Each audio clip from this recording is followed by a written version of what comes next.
Good morning. Hello, Artwork Studios. You are, I don't think you're second. I think you're first based on what I see. How are you doing, man? I have to be honest with you guys. When my alarm went off this morning, I definitely considered staying in bed. Hey, what's up, Wilo Gamer Pro? How are you, man? Good morning. I hope you guys are doing well. Hello, Butterscotch. You're here early, man. Good to see you. Inspire, good to see you too, man. Hey, we got the whole gang here. Lots of familiar faces. I like it when it's familiar folks. Wait, did you shift? What, do I look tilted? What do you mean? Like, am I shifted this, like, the camera? I didn't change anything.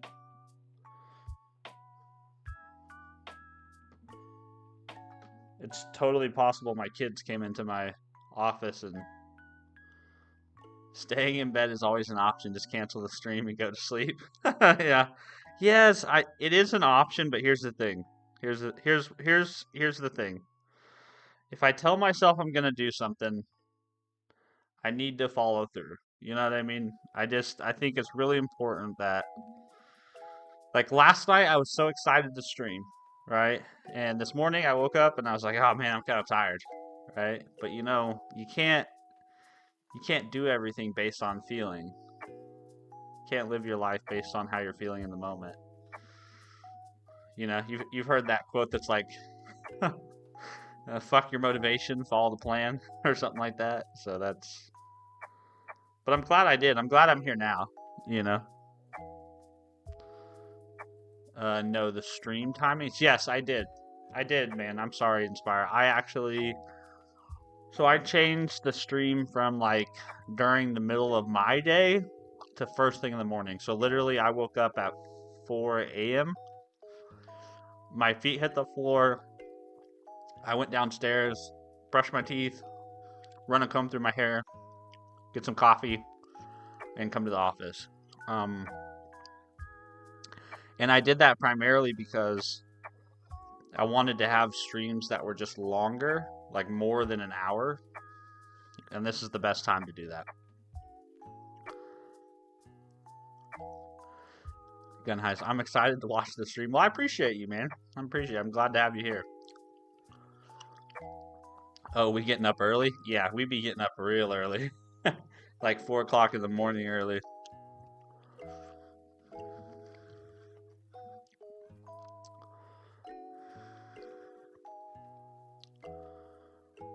I don't know. This orange don't taste good.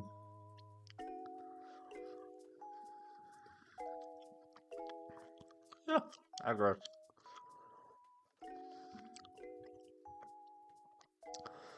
I Love Lamp, I'm glad to see you here. I Love Lamp is one of our illustrious YouTube members. There's only 7 of them on Earth, people. Only 7 people on Earth. We appreciate you. Also, I think that's awesome that you've been making progress on your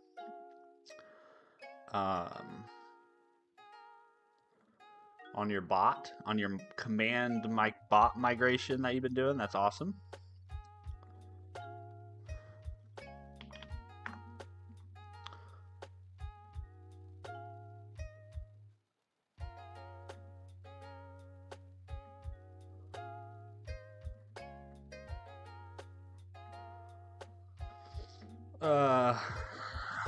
Shoot, I lost my train of thought. What was I doing? Oh, I've got Discord open. I need to log into Discord. 1 second. Please hold.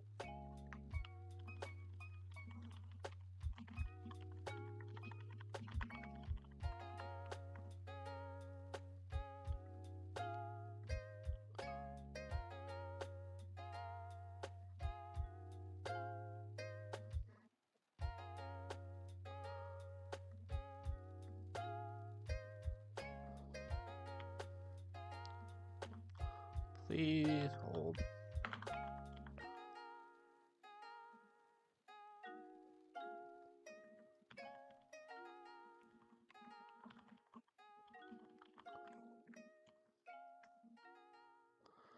There we go. Sorry, I just wanted to get logged into Discord first. All right, so I'm trying a new browser today.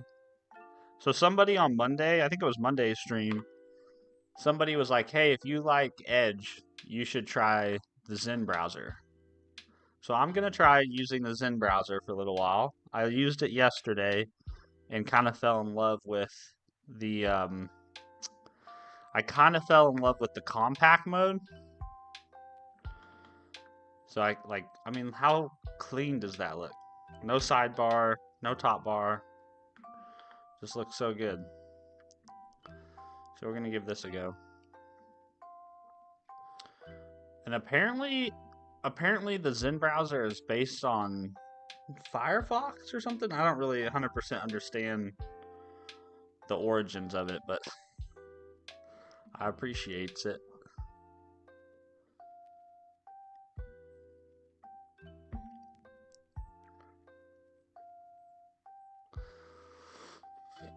It's 3:30 for you? Oh my god. Why are you up at 3:30? Hope AWS doesn't have problems staying in. Yeah, man, that was actually the first thing I did when I got to work. Was the outage Monday? The outage was Monday, right? The first thing I did when I got to work was like, let's all say a prayer for um, the AWS folks, because they were having a bad day. You know what I mean? Like there was a bunch of engineers that were they were going through it.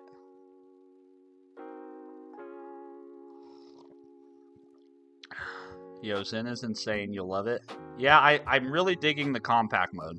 So like the compact mode was what convinced me, because I was like, this is what I've wanted. There's another browser that I really like called Min. Have you guys heard of this browser? It's like super minimalist, and I really, really enjoy the way it looks, but it doesn't work for some services. There's something about its user agent that some service, like you can't log into Google without hacking the user agent of the browser. But man, it's a really clean looking browser.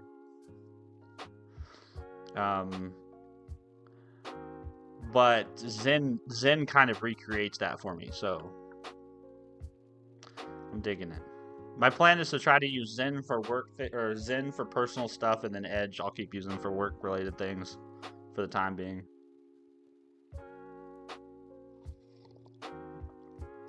Artwork Studios. Also, Steven, any new tech that you're trying? Okay, so obviously we're trying.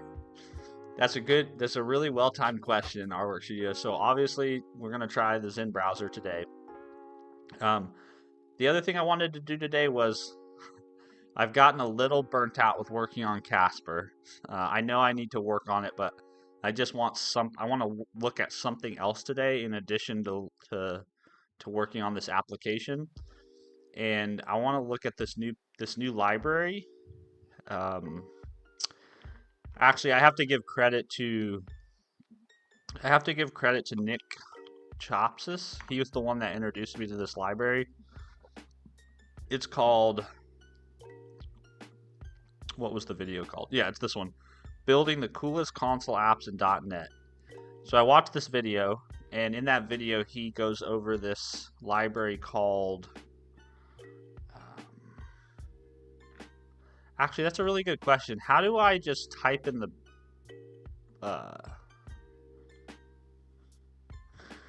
it's called Razer Console. Razer Console. Yeah, right there. So this is a really interesting product. So I guess I'm guessing a lot of you guys have seen the TUI applications right now that are out there in the AI world.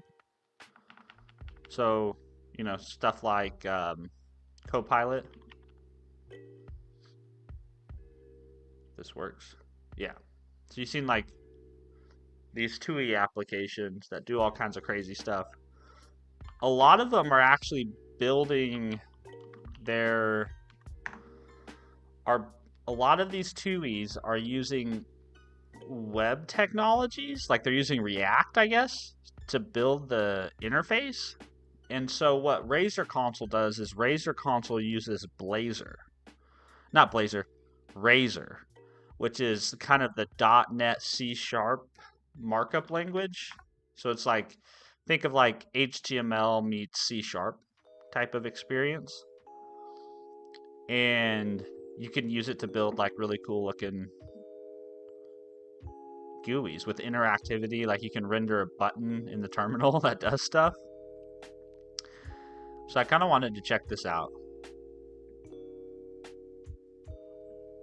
because I actually think I might end up using this in Casper for the GUI.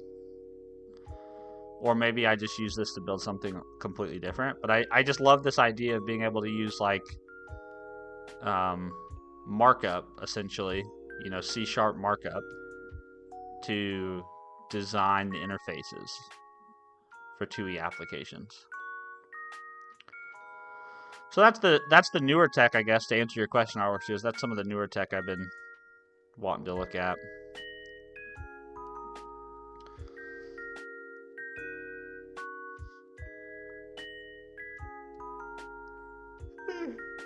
I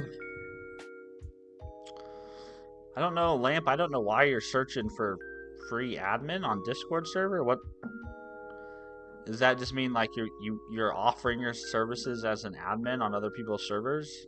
It's kind of weird. Casper isn't your only child. I know. Gunheise, I watched that too. I don't like it's a web-based console. You don't like it? I think it's kind of interesting. I see. I read his name as Nick Chop, like from from Chaplin. Oh, Chapsis. Maybe that is what it is. I could be completely pronouncing his name wrong. I've been trying Unity in C#. I've been trying Unity in C# is hard sometimes, though it's perfect for me. Yeah, I think C# can be a little. If you're used to writing a lot of things like in JavaScript or Python, and you come to C# from those worlds, I think C# can definitely feel a little constraining or ceremonious, right? It's the type system, in my opinion. It's the fact that you have to wrangle with static types everywhere all the time. Like there's not really a good escape hatch to get out of that. I mean, there is a keyword in C# called dynamic that sort of allows you to opt out of a lot of compile time type checking, but it's kind of dangerous because then at run, you don't know what's going to happen at runtime. So I don't recommend using that keyword, but it's there. Nah, it's like admin perms for everyone. Huh. Yeah, I'm not even sure why you would have that in your Discord server. Like, why would you want everyone to have admin permissions? It's interesting, but not as a web-based. Sorry, I'm old school, dating from Pascal. Dynamic sucks, don't use it. Everyone's like, no, Steven, don't tell him about dynamic. Take it back. That's fair. Yeah, don't recommend it. Dynamic is crap.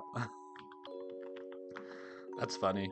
Oh, the other piece of technology I want to shill a little bit here. I'm not sponsored by anyone at this point, but if this company came and wanted to sponsor my stream, I would totally be down for it. There's have you guys heard of this service called Tailscale? Tailscale. This service is awesome. I started using this service,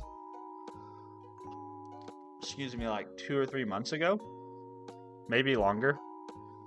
Definitely not more than 6 months. But I love it.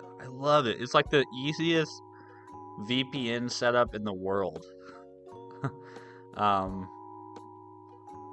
Yeah, I love it. So if you're looking for a service, like if you're looking for something like this is awesome. I would totally co-sign for Tailscale. I don't know a ton about the company. Yeah, actually, I don't know a ton about the company. I just know that their service is pretty awesome.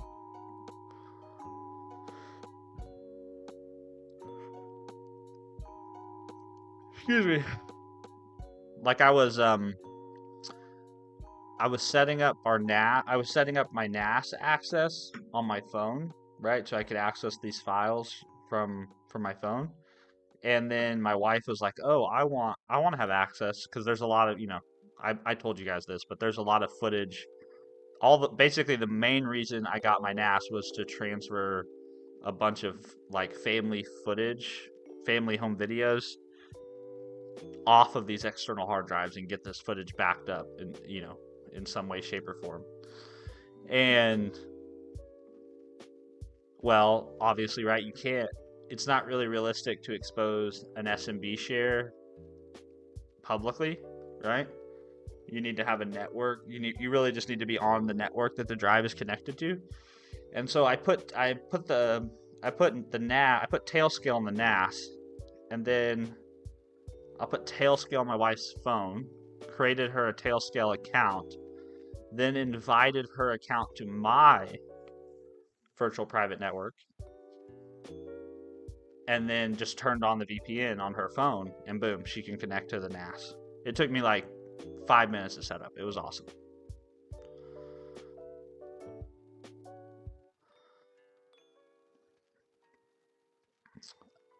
Lamp. I meant like joining random Discord servers. Huh. Yeah, I don't know why you'd want to do that, but I mean, hey, everyone's got their hobbies, you know. Everyone has things they like to spend their free time in. Let's see, I'd used C# as a child, though I always misspelled everything and forgot. And I said Unity was hard. No, just skill issue. Well, I mean, I don't necessarily know if it's a skill issue. C# definitely is a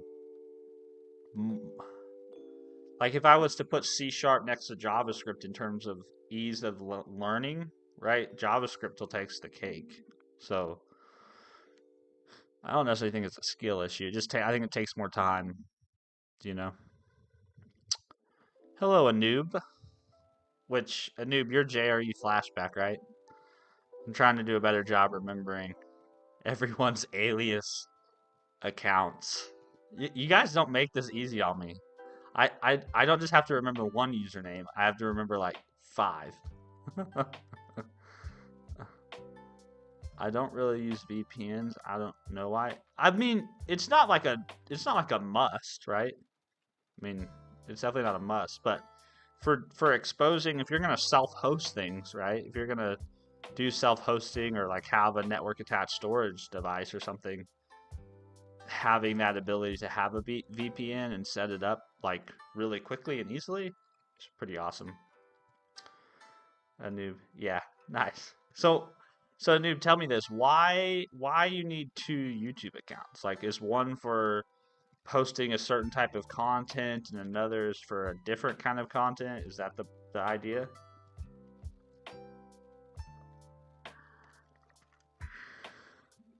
I'm just kind of curious. Also, we're going to use VS Code today.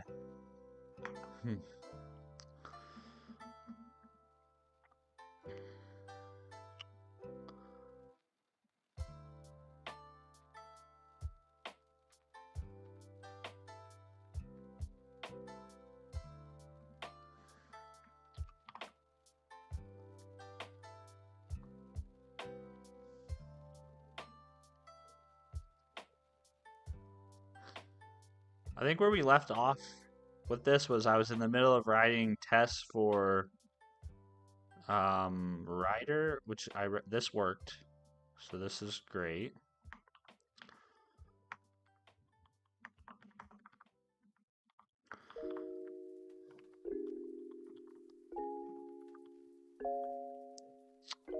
And then now we need to write an integration test for edit.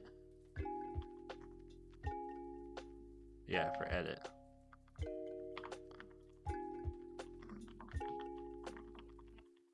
So we're getting close to being to the end of this thing.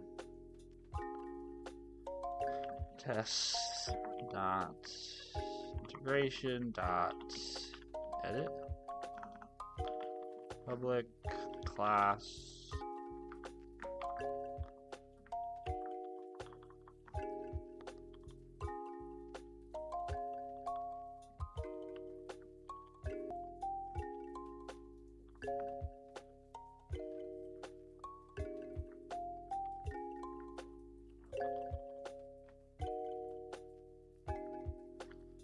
public class editor agent test.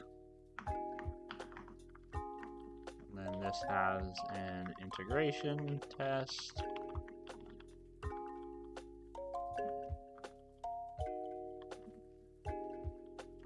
Easy peasy. And we have a private read-only agent under test, which we are calling AUT.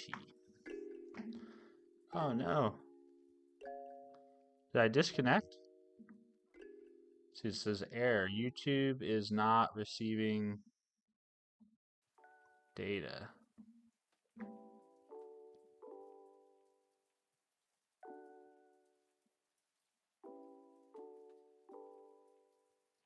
Huh. That's weird.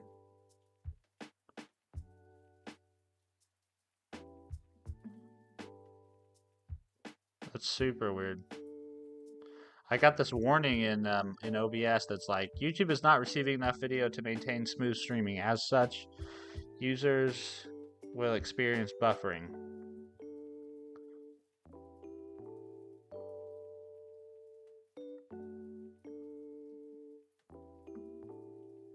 And now it's better. Stream is healthy. Okay. Huh. Well, sorry about that, guys. I don't know if there was a hiccup in the stream quality. I apologize. I'm not sure. I'm not sure what that was about. And if it happens again, just know I am sorry.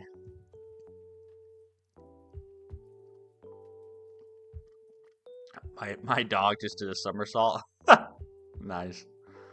2 people have not liked yet. Yeah, if you guys would like to stream, I would appreciate that. You don't have to. No pressure. No pressure. Nobody freak out. But if you hit the like button, that's always appreciated. Can you read chat? Yes, I can see you. No buffer here. Yeah, nice. Okay, cool. Thanks, guys. Do you stream every day, even on weekends? So I have been trying to. Yeah, I've been trying to. Like this weekend, we streamed Saturday and Sunday from like 4 to 8ish in the morning, 4 a.m. to 8 a.m. my time. So yeah, I'm gonna try to keep up with it. I mean, I'm having fun doing it. You know what I mean? I guess here's a couple reasons why I'm having fun doing it. It's a really great excuse to sit down and work on projects, right? It's a really good way to say, okay, every day I have about 3 hours to sit down and focus on working on a project, learning a new piece of technology, right? It's kind of an excuse to do those things. And then obviously I enjoy interacting with all of you. So if that's, I mean, I'm not going to guarantee that that's always going to be the case. That may change. I might decide I want to start doing a different type of content or making a different kind of video. So I'm never going to sort of be beholden to a particular type of content or typical or a particular way of making that content. But for now, this is working for me, at least. I think Artwork Studios, you asked a question and I missed it. Oh no, this was a noob. Noob said, I renamed my account, dropped the idea of posting JRE shorts. Rather, I will focus on becoming better QA. Best case scenario, I'll be a Java developer. Nice. Very cool. Yeah.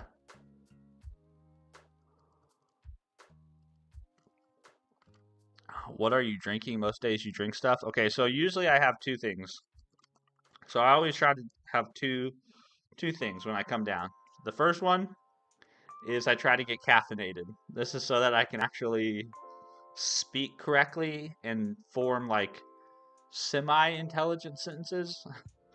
And then this is for hydration. So this is normally just water with cherry. It's like black cherry flavoring in it. So I try to get hydrated, try to get caffeinated, Get ready for the day. If you don't like, the world will end. Oh man, that's aggressive, don't you think? Let's see, new editor agent. And that takes in a new something or other. And this takes in a config.options.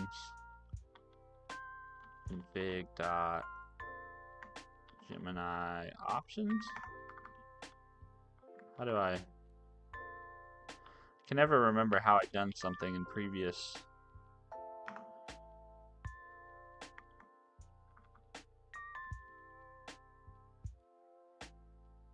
Gemini chat client. Oh, that's a protected member. That's why I was like, where's that coming from?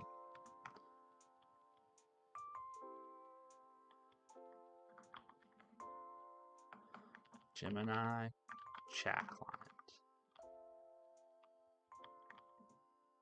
Cannot create an instance of an abstract type. Oh, yep.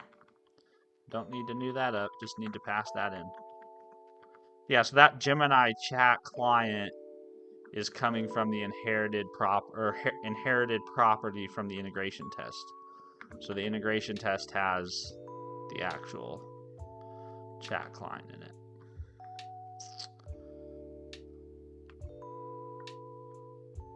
Okay. And then let's go down here. We'll make a new one. We'll say public async task. Run async. When called, it should return a response. These are just smoke tests, remember? These are just, we're just kind of wiring things up, excuse me, to make sure that they work.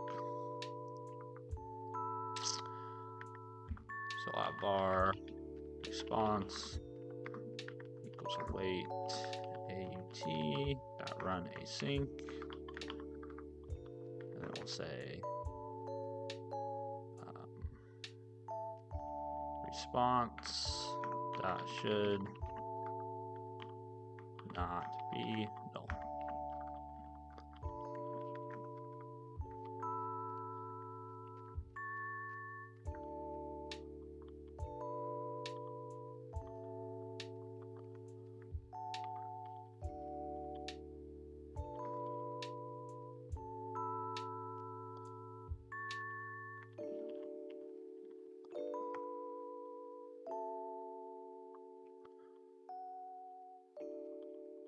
Okay, so we just need to create a blog post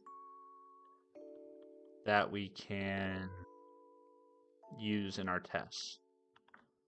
So test data factory, we'll come over here and we'll just say,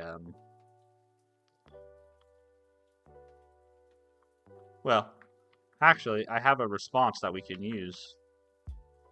So if we come down here to our bin folder, which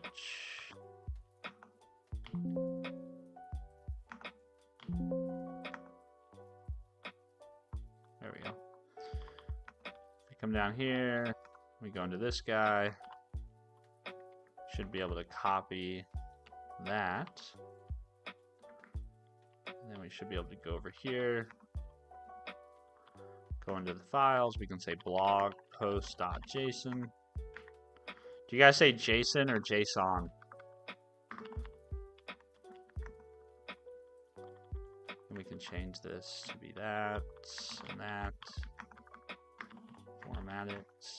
Wonderful, wonderful.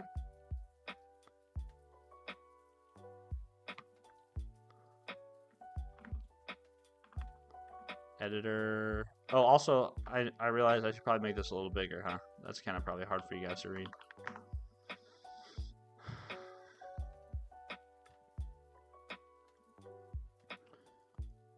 Let's call it Bloodwater. That's a whole different kind of stream, man. Samba, does it make you suffer, sit, think, do codes? No, no, this isn't suffering at all. I mean, this is a blessing to get to wake up every day, come down to my basement, fire up my computer. I mean, play with all the things, you know? I mean, what a blessing it is. So yeah, it's not suffering at all. Let's see, may not be active in chat. I'm studying Java side by side. Goal is to complete Java this week along with hands-on coding. Yeah, man, do your thing. Yeah. I would love it if you guys were just like silence and you're just off to your own devices working on your projects. That's totally fine. We can totally work side by side.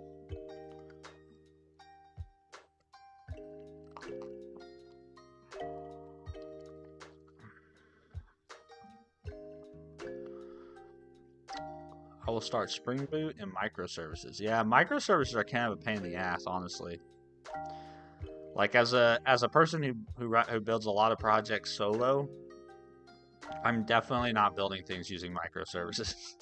But obviously, if you work for a large company, you kind of have to get used to that. But I mean, microservices are way more about the architecture of the product and way more about the architecture of your team. You know, you need the ability, you know, when you're talking about like people at like Google or Facebook scale or Netflix's scale, right? You're talking about hundreds, if not thousands, of engineers or developers that need to be able to work relatively independently, right? They need to be able to. They can't be dependent on everyone else's uh, timeline and work. So they sort of need that agency, right? Microservices give you that because it moves the contract all the way up to like the network level.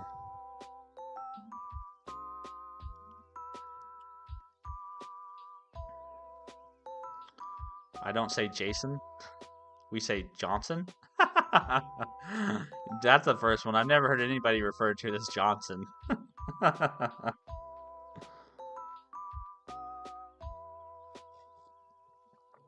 noob. I will change my Discord name as well so you can recognize me there. Oh yeah, for sure. You don't have to do that, man. I mean, it's your accounts. You're more than welcome to use whatever user. I just was curious. Like as somebody who's pretty much only had one account on every social media platform he's ever been on, you know? Maybe that's just because I'm an old I'm a well, I guess I'm not actually an old millennial. I'm a young millennial and you could probably almost call me a young, like I'm probably on the cutoff. Let me look. I don't know where the cutoff is. People have always referred to me as a millennial growing through my life, but I think I'm actually like right on the edge. Um, Depending on how you slice things up. Let's see. Millennial generation years. Let's see. So the millennials are born 1981 to 1996.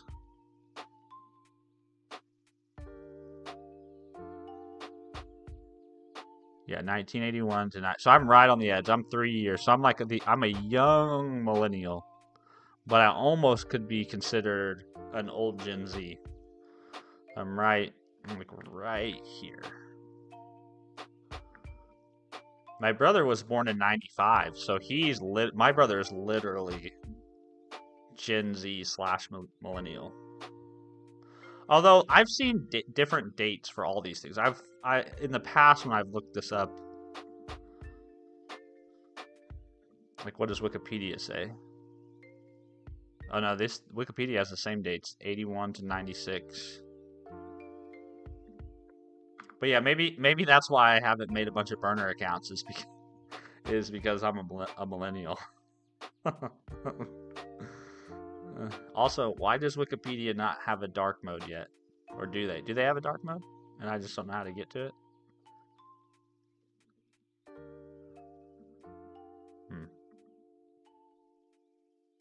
What a wonderful resource Wikipedia is, isn't it?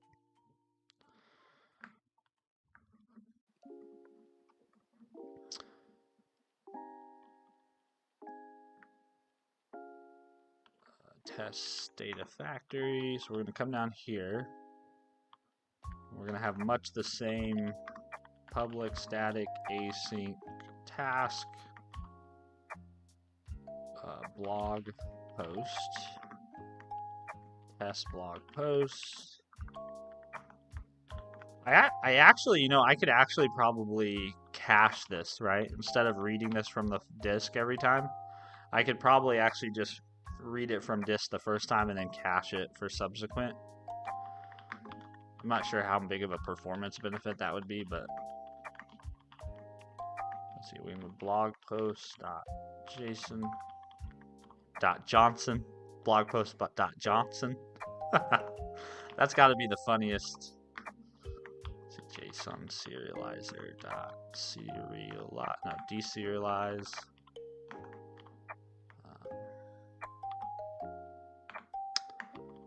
Blog post, and then we'll pass the JSON.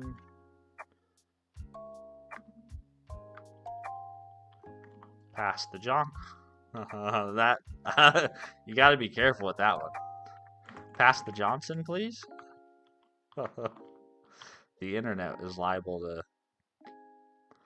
Let's see, unable to parse. Okay, so I think I can make this more generic. I can say private static task of T, and then I can say get test object or get test something. I guess I'll just do get test object for now. String file name. And I think I should be able to come in here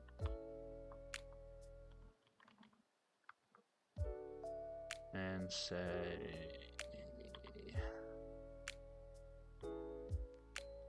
file name.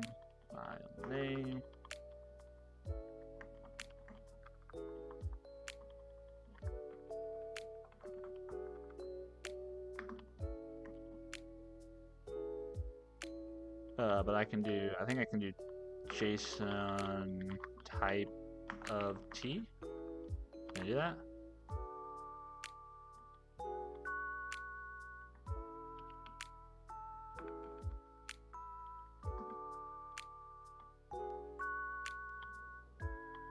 There should be an overload, right? That takes type of T.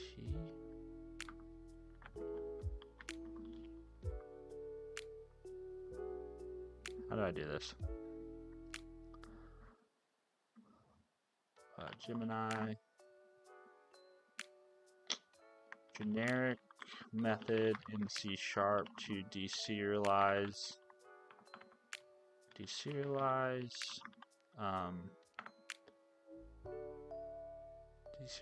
JSON string to generically typed object. I don't know what's a burner account. So a burner account is just like account you make that's purely used for throwaway reasons, right? You might use a burner account so that you can play certain video games at lower levels with friends or to get into easier lobbies. You might make a burner account so that you can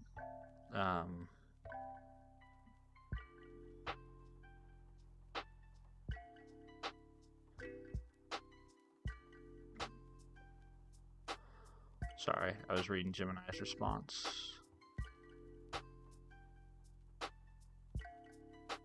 I don't think this will work.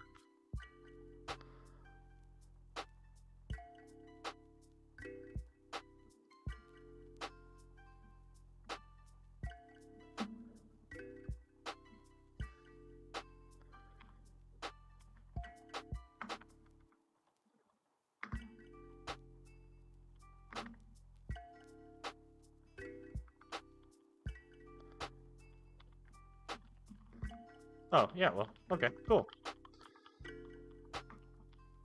I also need, let's do, unable to parse name of T.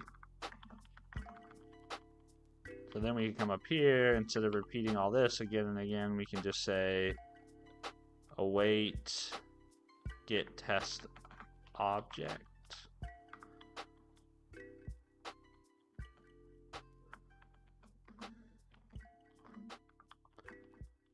think we can do that.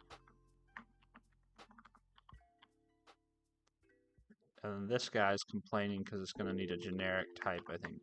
Blog post. Same thing here.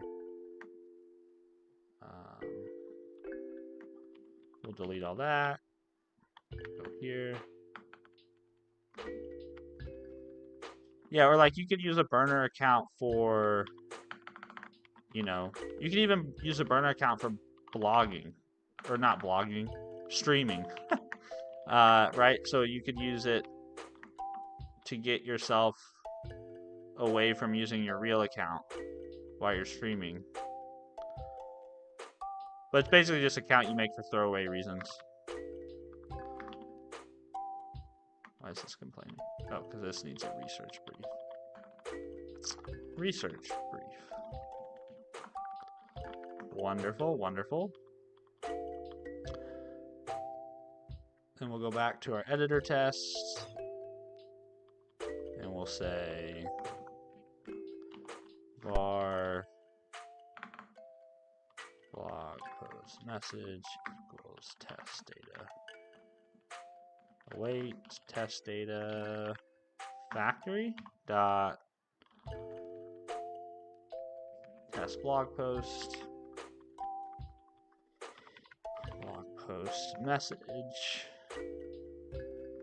And then what was the other things I need to pass into this? Let's see, writer agent test. We have, I think, just cancellation token, huh? Okay.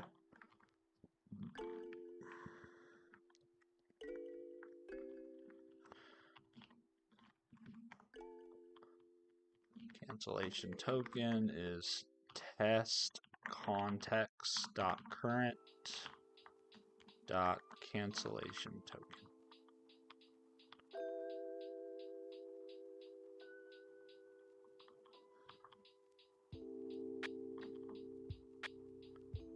Oh, this should be .to string. We need to go and override that blog post. Actually, I need to add 3 methods here. So I need public override string .to string. So we'll use a string builder. New string builder. And we'll return sb.toString like this. Then we need to actually,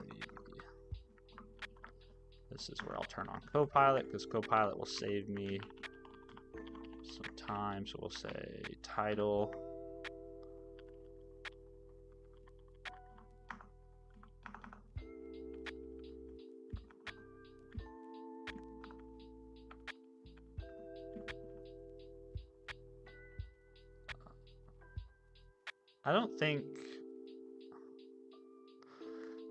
When we convert this to a string, I don't think we need to include these 2 pieces of metadata. I don't think we really need to include those, but I'm going to go ahead and include them.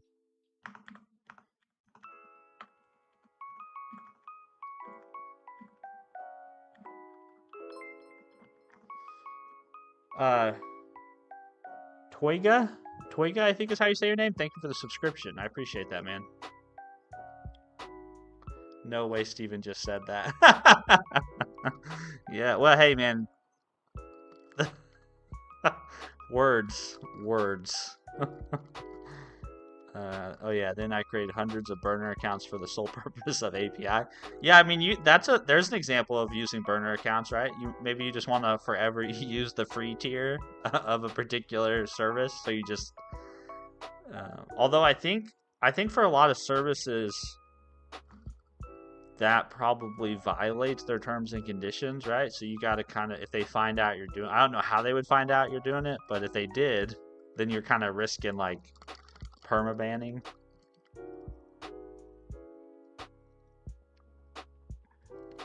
He used to be a web scraper guy, but in the end, all the data was too messy.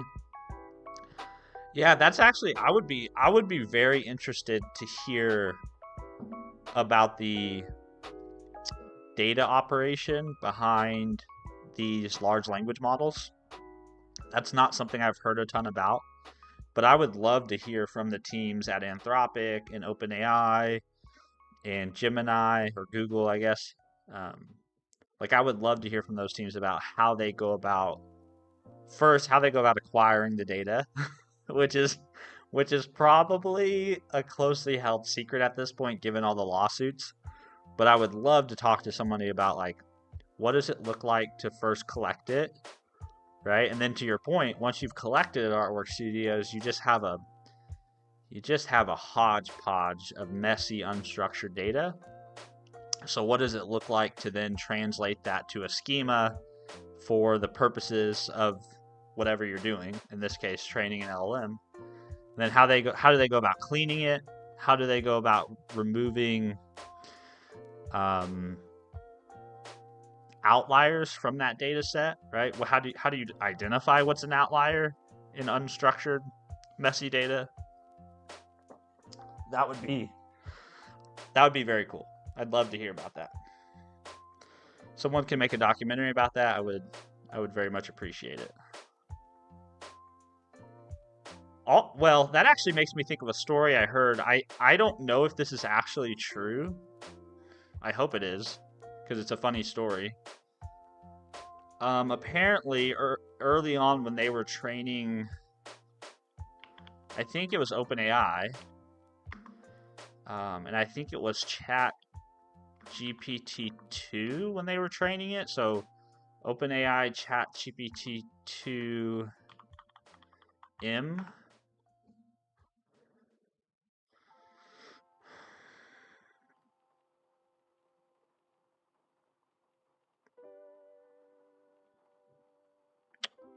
Huh. Well, basically the story I heard was that there's a Reddit thread, or there are some Reddit threads out there that are just a bunch of people typing the letter M like hundreds of times, right? Just and that somehow those threads made it into the training data for a large language model, and so they started seeing the model respond with like these excessively long responses that were just the letter M. Reddit M thread OpenAI. I could have sworn this was a thing. Maybe I made it up.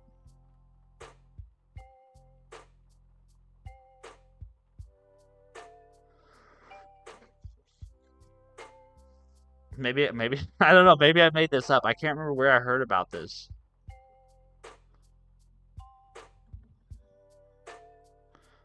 Funny OpenAI training data thread story. I don't.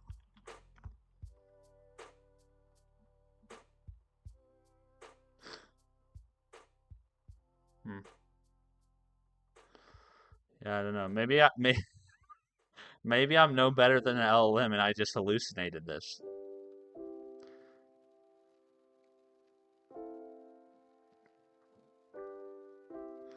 Hello, Conetti, I think is how you say your name. Hello. Good to see you, man. First time I've seen your name pop up in my chat, so nice to have you here. Hope you're doing well.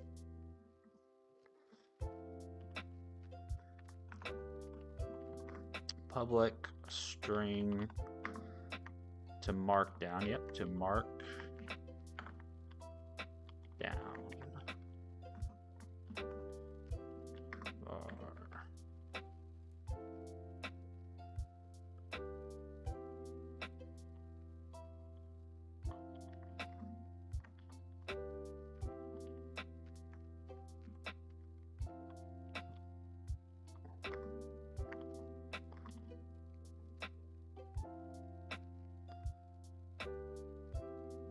Let's see, replace the I format. Okay. culture info dot invariant culture. There we go.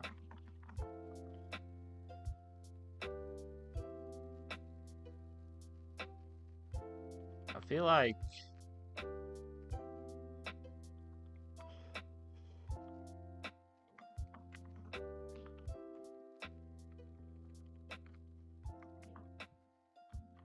let's see. What is it called when you add metadata to a markdown? I think it's called like front matter or font. Yeah, front matter.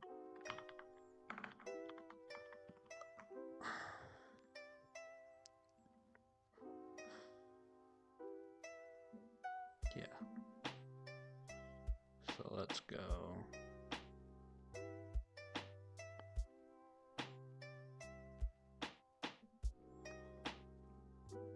So instead of doing this, let's do this. Let's say SB dot append line. See if Copilot can pick up on what I'm doing here. 3.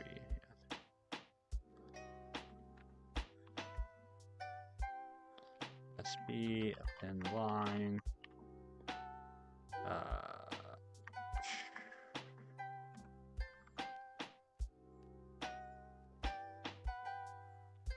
Why did it want to add a new line there?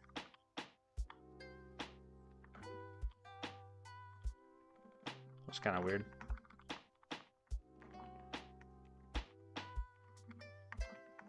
Yeah, so we'll have title, we'll have slug, and then the open graph image.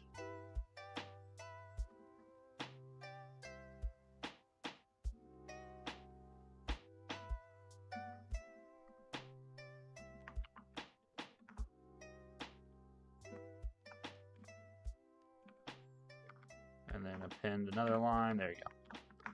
Okay, that's how we'll convert it to Markdown. And then we'll also have a method here that just converts it to good old JSON or Johnson. However you want to say that.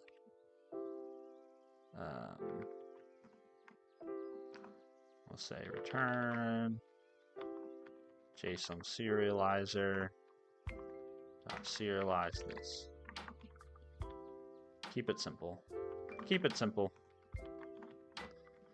Then in our editor agent test, we can just say toString, and that'll dump in our blog content. And now we can try to run our test.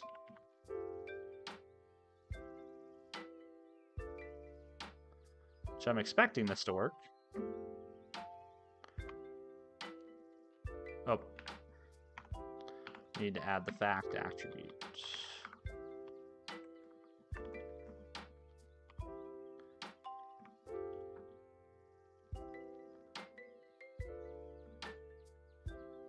Let's see, integration, research. I think we need to build, don't we? .NET build.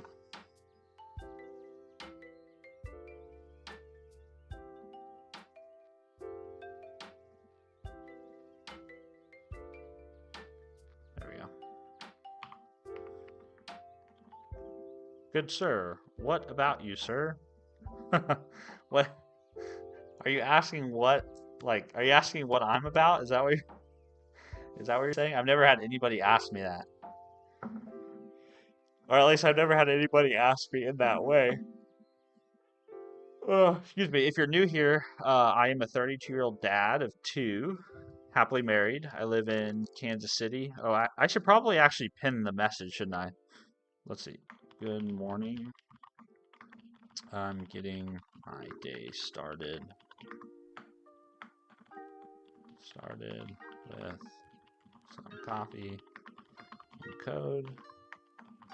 Also chatting with you guys.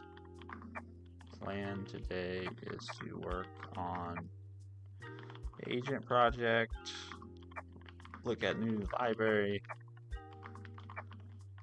and try out new browser. There we go. Pin that message.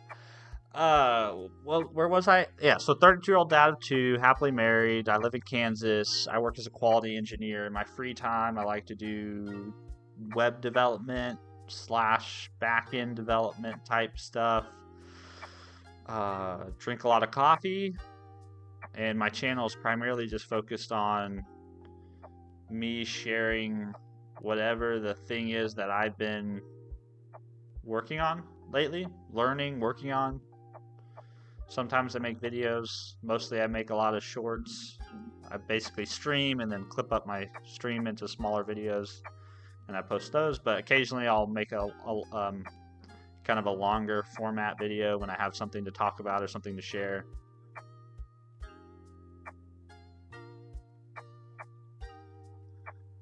But welcome. If you're new here, welcome.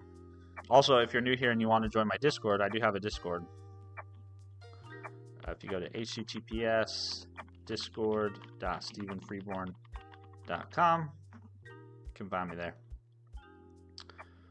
Or you can, I guess you can find us there, because there's actually quite a few people from chat that are.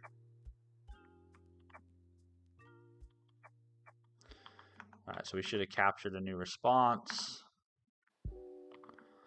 Okay, so this is what I sent. So this is the blog post that we sent over. And then we should have a response that says, has feedback true? Comments. Interesting. It gave me back the comments as a string and not an array. That's kind of interesting. JSON formatter.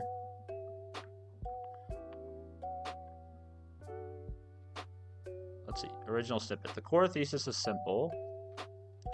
Issue, punctuation, suggestion. The core thesis is simple due to significant syntactic similarities. Oh, that's interesting. It came up with its like own structure. Should I just steal that? Like it came up with its own format sort of to give feedback, where it gives the original snippet, it gives the issue, and then the reason for that issue.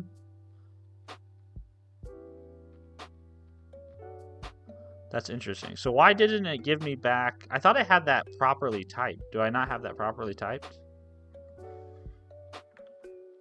Feedback.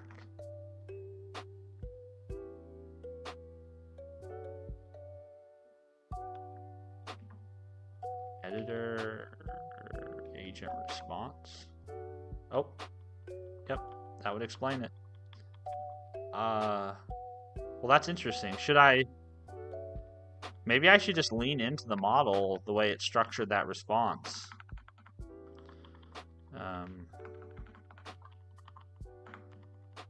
So it's the way it structured its response was like this. It said sealed.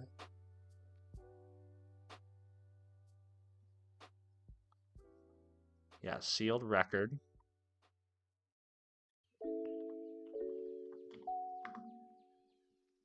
Comment.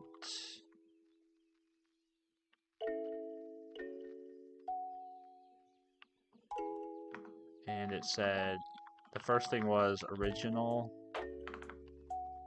snippet was what it called it. And then it called it a string issue. And then it was like a reason.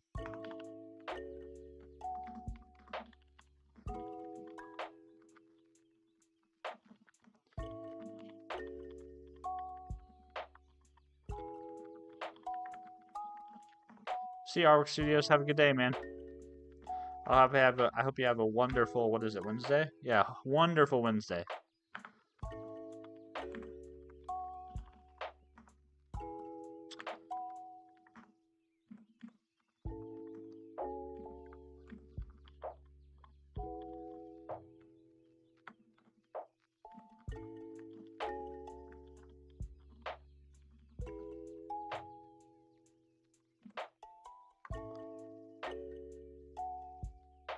Original snippet issue suggestion. That's what I called it. A suggestion.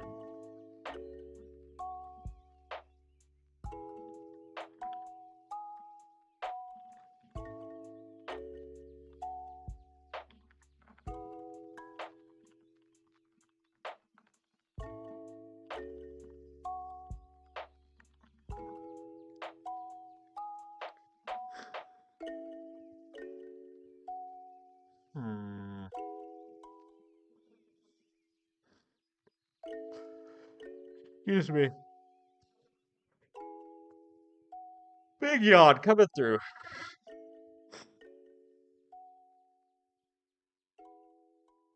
Okay.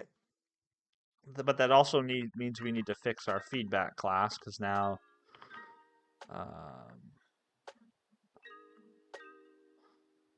let's actually move this into a separate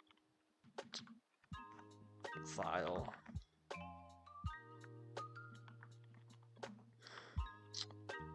So now instead of this being strings, it will be an array of comments. Okay, cool.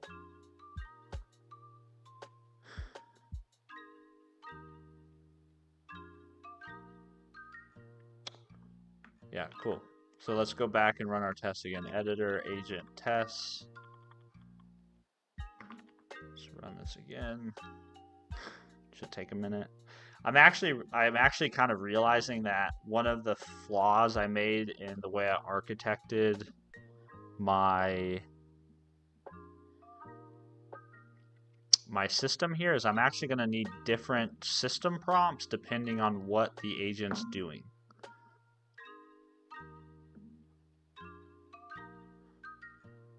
And so I'm going to have to, okay, there we go. So that ran. So let's go see what that response looked like. Also, there's probably a better way to visualize this stuff, but I basically just implemented this like facade class for all my agents under test, where I can set a flag in my config file, and when I'm testing stuff, I always capture the input and output of whatever agent is under test. There's probably a better way to do this. Like, there's probably some GUI I can hook up to this, but this is working for now.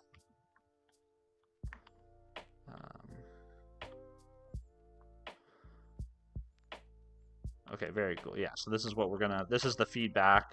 So as long as this feedback is true, then we're gonna send the original blog post, and we're gonna send this feedback back to the writer to respond to. Which means, what does that mean, Stephen? What it means is, in my feedback class, I want to actually, I don't just want to carry along the comments, but I also need to carry along the blog post. So original blog post.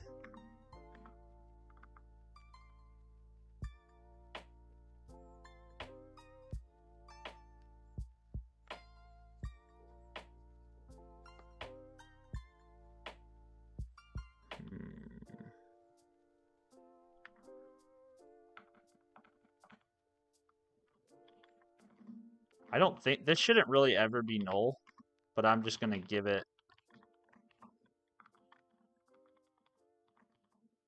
a null value. That's essentially, yeah, it's essentially that. And then in this constructor, we'll have the blog post. And then we'll say, because there really shouldn't, if there's comments, that means that we have an original blog post, right? So those things should really go hand in hand. So we'll go back to our editor. We'll come down here and we'll say, okay, if you have feedback, then you need to return the message, which in this case is the blog post, with your comments. Like this. Which is great. So now we've come kind of full circle, right? So if we go back to our diagram, I guess it would be, we've almost come full circle here. So we have our writer. Our writer is passing the blog post to the editor. The editor now decides, hey, I need you to fix some stuff. So the editor is going to then send the feedback, right, comments and original post back to the writer, and gonna say, hey, you need to work on this.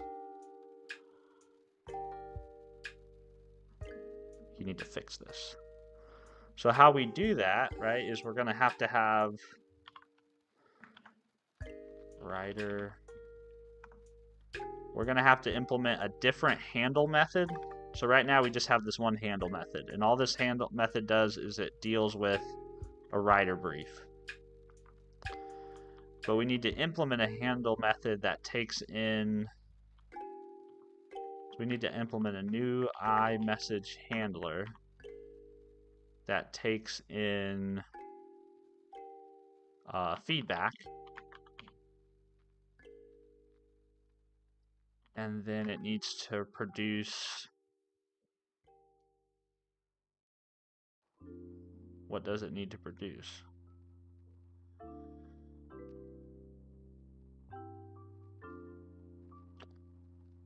It doesn't need to produce a string. I think it needs to produce more than a string, right? So editor. It needs to produce a blog post, right?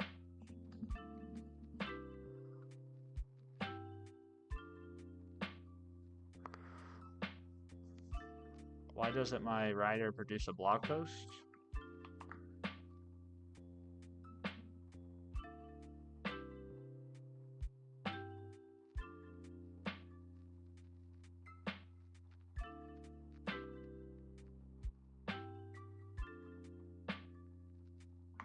I think it's just because I haven't implemented it yet. So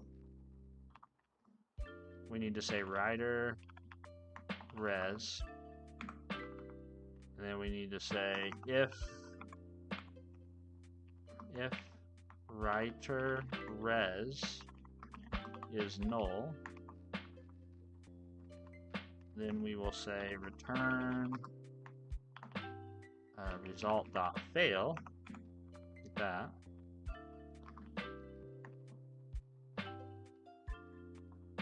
In which case, then we need to change the signature here. So instead of this being a string, this is going to be a result.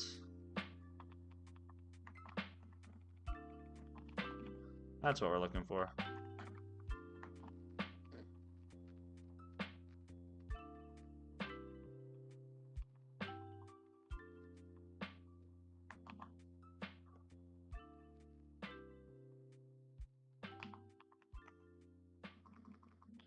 And then we're going to turn results.ok, which is going to be the writer response.post.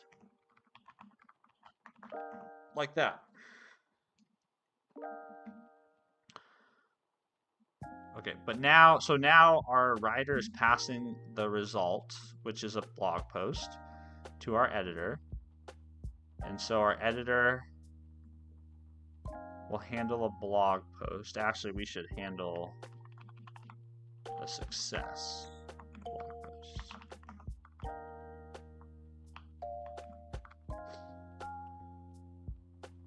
Message.value.content, like that.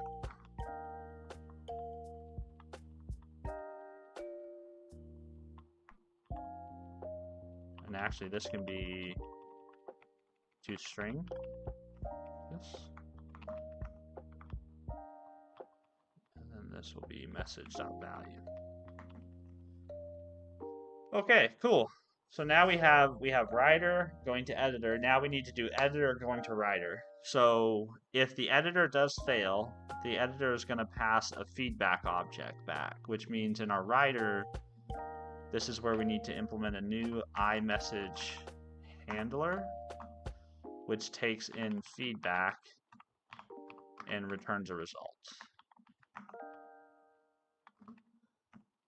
And if you're new here and you're not sure, like, why do we have different handle async methods and why do we implement,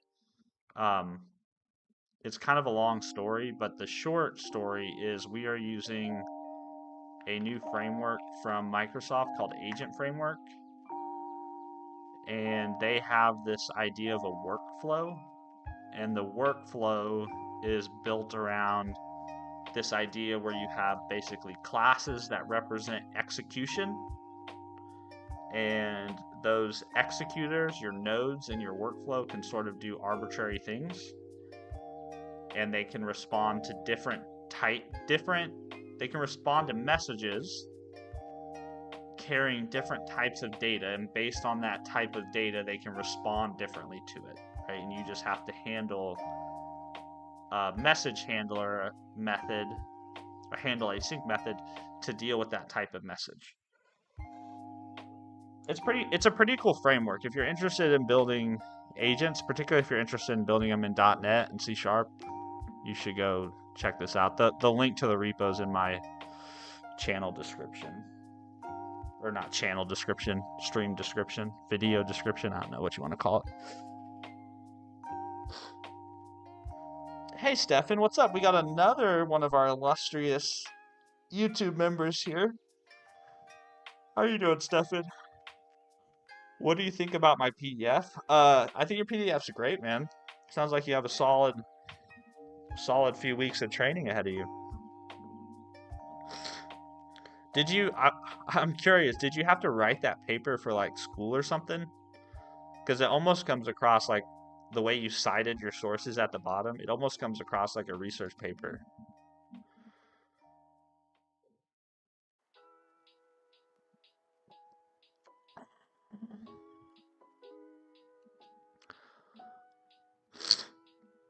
Excuse me.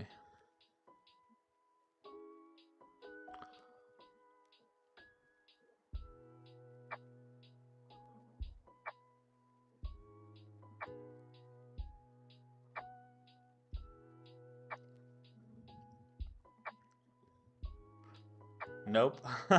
So you just felt like sitting down and writing a paper? That's funny. No, but I think it sounds good, man. I just wanted a PDF I could give someone when he asked about the system. Oh, very cool. Yeah. Yeah, I think that's great, man.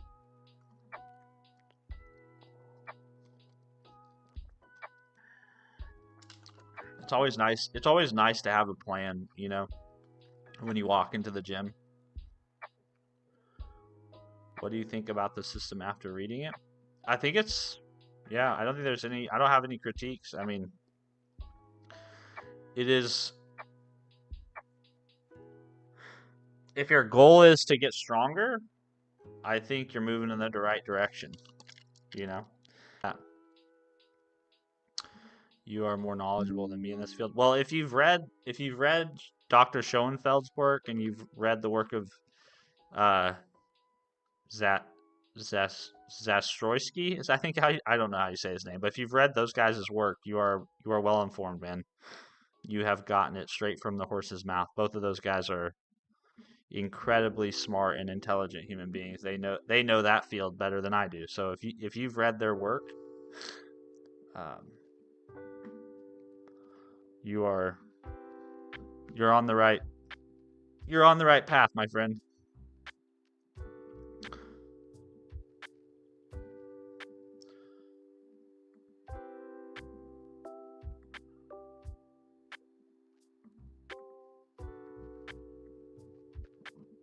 Excuse me. All right, I'm feeling like maybe it's time for more coffee. I like to hear your thoughts. Yeah, I mean, my only real thought is, looks like you're going to get plenty of intensity. Volume might be a little bit low if you're on the. All right, but you had a gym. Well, yeah, for sure. Yeah, I mean, definitely I have some more experience in like the practical application and execution of a program, you know? So if I was looking at that program for like the average person, I would probably say there's probably way too much. For the average person, there's probably way too much volume. For the average person, it probably doesn't make sense to do those types of intensity. Like the risk to reward ratio for those type of intensity is probably off. You know, if I was kind of thinking about it from like a program that I was going to sell or give to like the generic client, but I know that you're not the generic person, right? You're a very serious lifter. You've been in the gym a long time. You know, you've been around heavy weights. So I think if I evaluate what you wrote in the context of you, or what I know about you, based off what you've told me about yourself, I would say there's nothing wrong with it. I say go for it. I would execute it. If this is the first time you've gone through it, I definitely would take a lot of notes. After each session, you might even keep track of like an RPE, for someone serious. Yeah, it's fine. So what I'd probably do is I would probably keep track of rate of perceived exertion. So like after each training session, on a scale of 1 to 10, just kind of rate how hard you thought it was or how difficult you thought it was. You might also, before you train, you might keep track of some sort of, I mean, these are subjective metrics. There's not really a good way to measure these things without a lot of fancy equipment, but you might keep some sort of fatigue score, like how fatigued do you feel? Do you feel like you've recovered? So that you kind of get an idea of the first time through this program, is the volume too much? Is it too little? Is there enough time between sessions for you to recover for the next session, right? You might keep track of that information in, a training journal of some kind. That way you can iterate on it, right? Because you might find there's things that you need to tweak. Maybe the intensity is too difficult, the load is too high for a given week. That would be my recommendation. I mean, you really don't know, right? Like with any program you write, it's kind of like everyone's got a plan until they get punched in the face.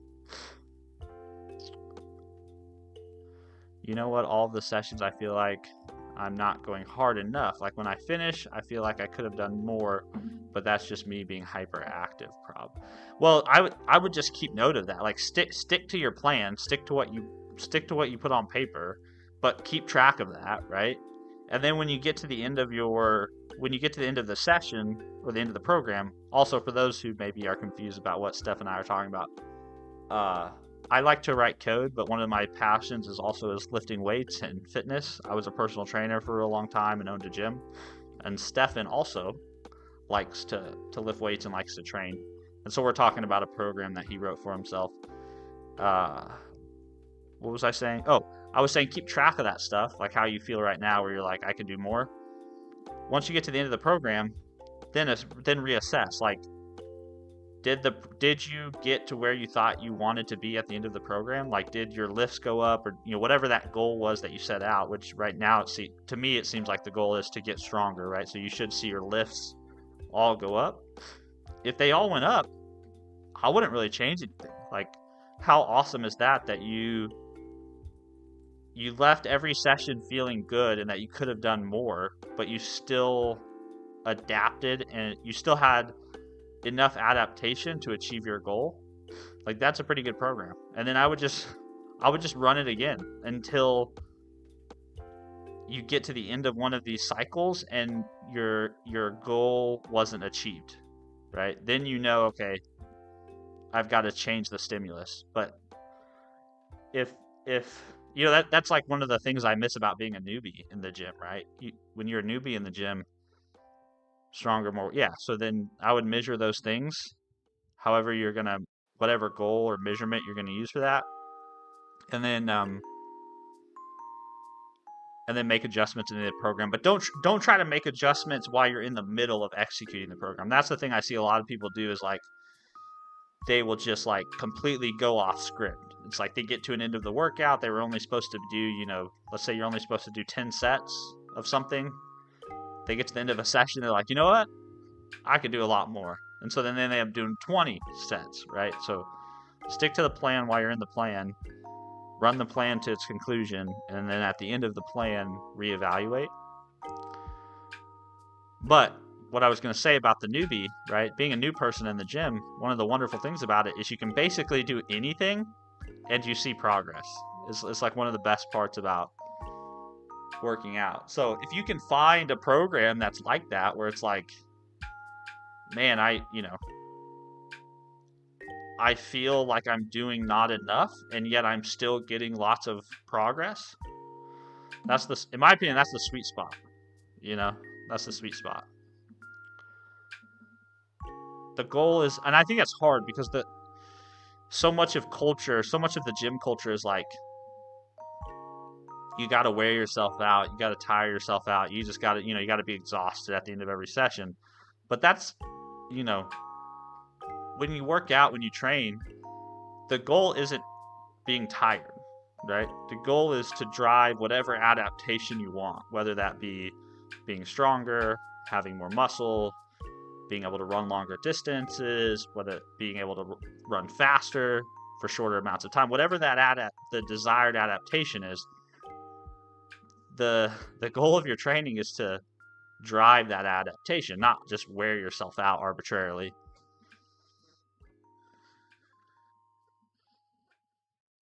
So that's my thoughts. I think it's wonderful you have a plan.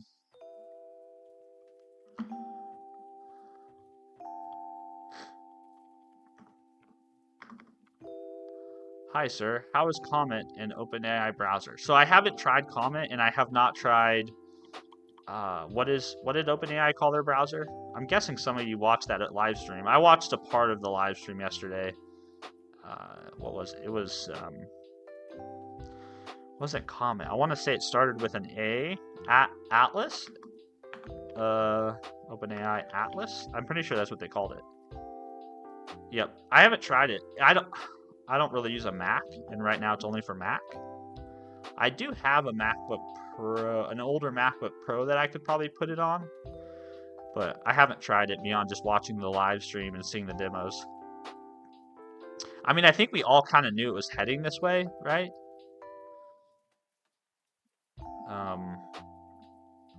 I mean, I posted a short yesterday that, I mean, it wasn't the nicest short, but it's how I feel right now about OpenAI to some extent. One sec, let me get it here. Give me money, money me, money now. Me a money needing a lot now. Give me money.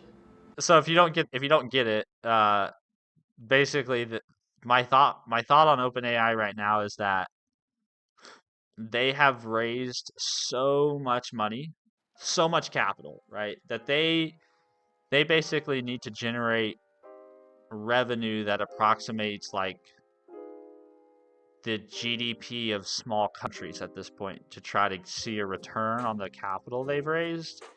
And so their OpenAI right now is focused on how do we monetize this thing, right? So they're talking about doing erotica now, or at least they're not ruling it out anymore. So this idea that people could build like sex bots or sex chat bots on top of their platform or in their platform.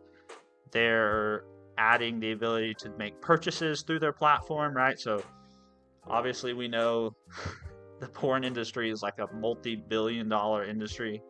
We know people love to buy things, so OpenAI is going to provide people a way to buy things through their platform. That's a way to take a VIG on a transaction. They're going to do the browser thing because they want your data, right? They want your data just like all the browsers of old have wanted it, and they want your data because they want to do advertising. So it's very clear that they are in a stage of their company now where it's less about we're on the cusp of introducing AGI and more about we're needing to figure out a way to make this financially viable. It doesn't mean that I don't think that the browser is cool or interesting. It's just it's very clear that they are headed in a very particular direction. Like if you were really on the cusp of inventing AGI or introducing AGI, why the fuck would you care about worrying about having a app SDK or a chat GPT Atlas or building sex bots, right? Like if you're really on the cusp of introducing something that's going to change humanity fundamentally, why all these projects? And so I think the reason is because they're actually pretty far away from creating AGI, and they know that in order to extend their runway on that work, they have to figure out a way to start making money.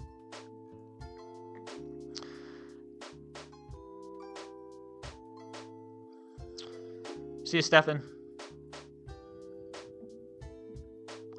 Comic short, yeah. I like to make little meme videos like that. They're kind of fun, tongue-in-cheek. CapCut makes it super easy to do it too. CapCut is a really nice, easy way to make meme videos. Alright, I gotta run upstairs and get more coffee, guys. This has been a nice, quiet stream. I like this. We've only had about 20 people here all morning, but it's been a nice change of pace.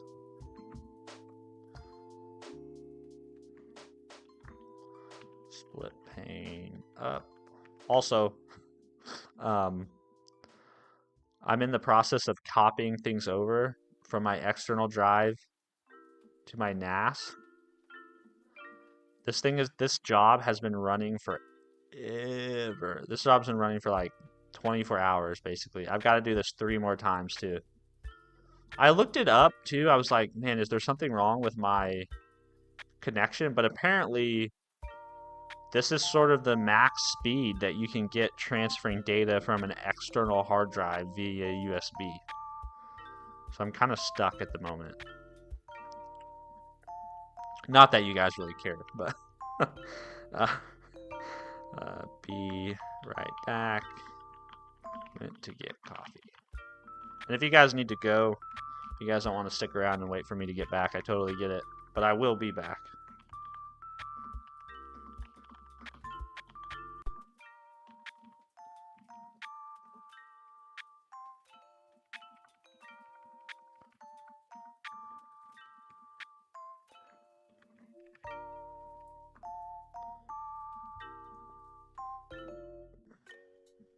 Alright.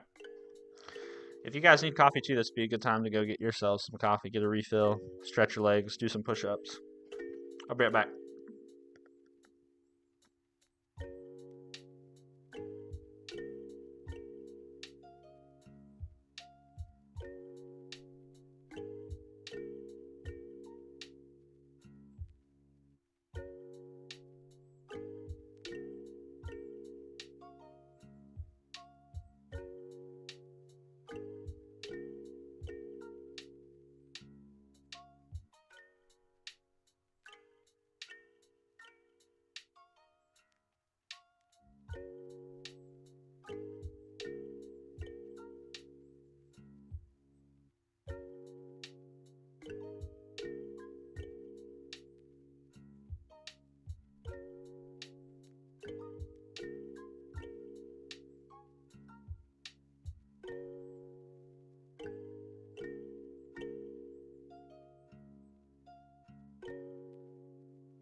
NG Tontai. Hey, what's up, NG Tontai?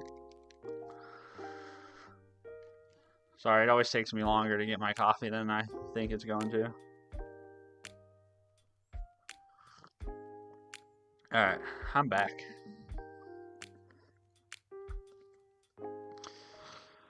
Okay, back to the code.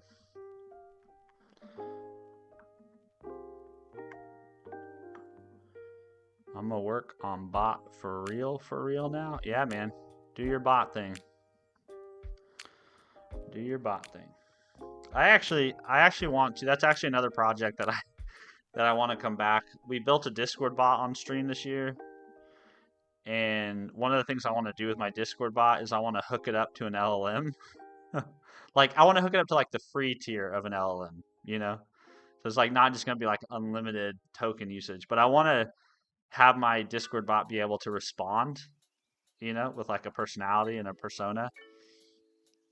Right now, all my Discord bot does is it just notifies my Discord when I go live and it welcomes new members. But I think it would, if I gave it the ability to respond to messages, I think we could come up with some pretty funny creative use cases for that. I also think it would be interesting because whenever you open the door to people being able to chat with an LLM, you all of a sudden start thinking about all the things people might ask your LLM about or do or say. And so you have to actually think about like, okay, well, how do I stop people from like going outside the guardrails? That might be another project we do at some point. That was actually a really fun project. That was probably my favorite project from the past year, was the Discord bot.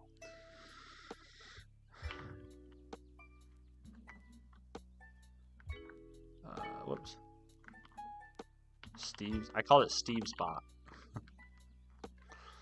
Yeah, this project was a lot of fun. It was the most fun part about it was we didn't use a library. We implemented the stateful connection to Discord's API ourselves. That was the most fun.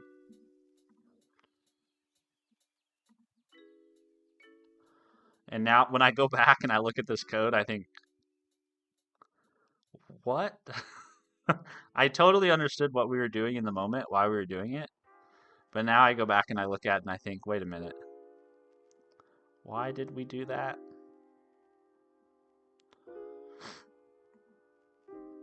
But I'm glad we did that. That was a lot of fun. All right, back to the project we're currently on. Okay, so we are at a point in our workflow where, assuming everything has gone right, which is obviously always a dangerous assumption, but assuming everything has gone right, we have interviewed our user, we have assessed what we want to write about, we have researched it, we have actually produced a first initial draft of our blog. Our editor now has given us feedback that says, hey, you need to fix these things in your blog post. So now what we need to do is essentially we need to have our writer revise the blog post based on the feedback they received. Which means we're going to need a different prompt. So if we go to prompt.cs, we should have there we go. Which means we're going to need a different prompt. So we are going to go consult our lovely prompt engineer, Mr. Gemini.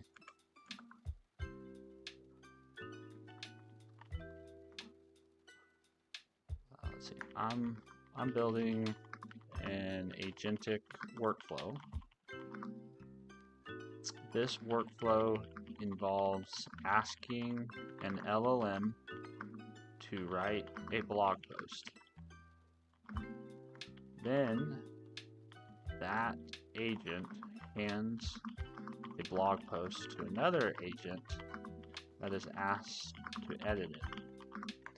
If there are edits, the post needs to go back to the writer agent. Let me make this a little bigger. Needs to go back to the writer agent for revision. Currently, the system instructions for the writer look like this.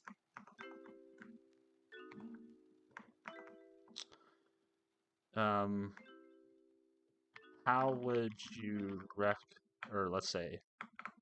would you recommend using a new system prompt for revising the blog post or modifying the existing one? Gemini is a wonderful prompt engineer.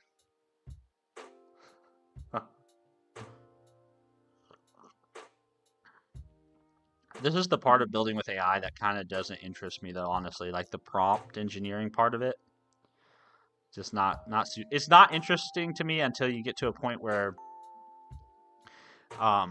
it's not interesting to me until you get to a point where you're actually like evaluating your prompts and you're fine-tuning them and you're tweaking them. That's the part that's interesting to me. Is like the evaluation of an AI system is interesting to me, but developing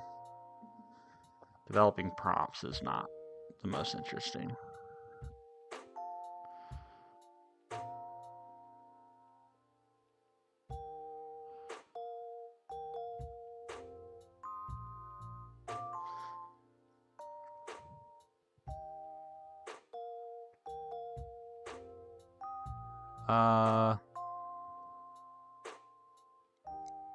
Okay, so we're going to need 2 different system prompts. That's fine. That shouldn't be too big of an issue.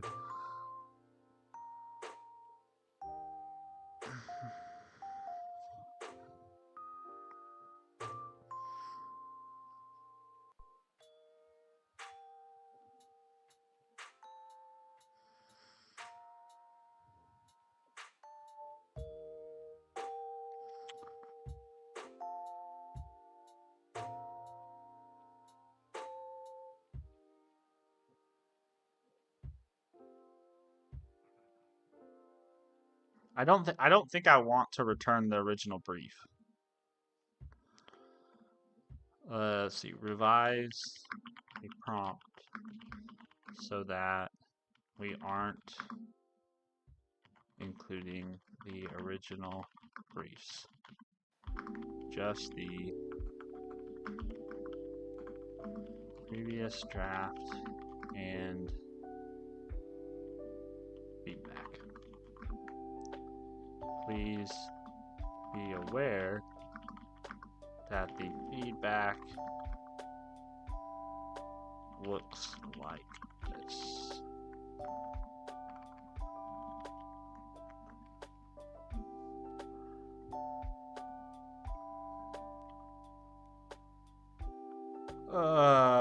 What is the let's see, we have our agent response.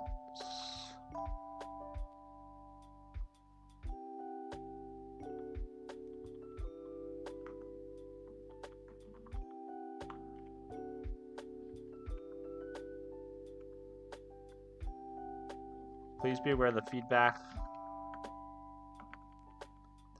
is in the form of an array of comments with this shape.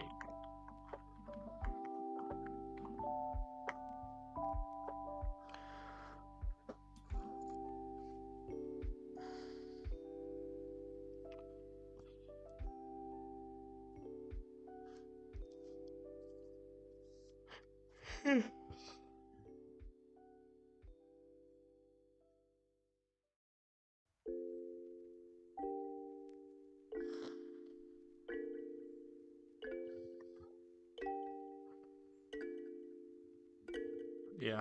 Okay. That'll work. Let's can you please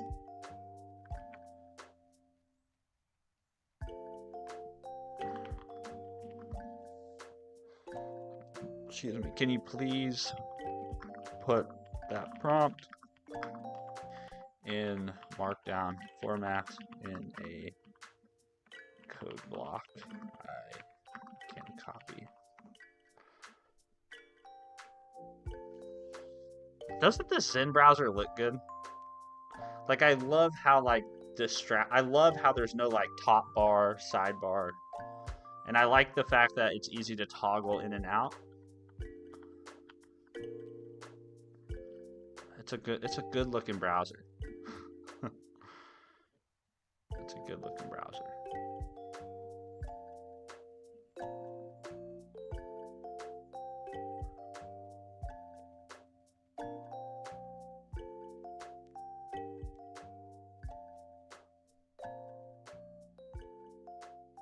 It didn't put it all in the markdown block. That's annoying.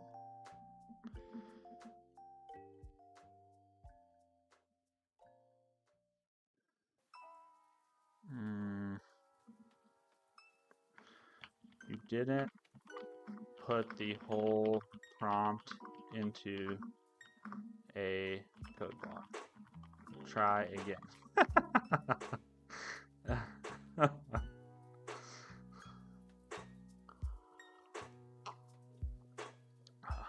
I wonder if part of my problem is I'm using 2.5 Pro. I wonder if it just like overthinks things. It did it again. I think it's because there's a JSON in the... Okay. Rewrite the prompt so that we aren't in...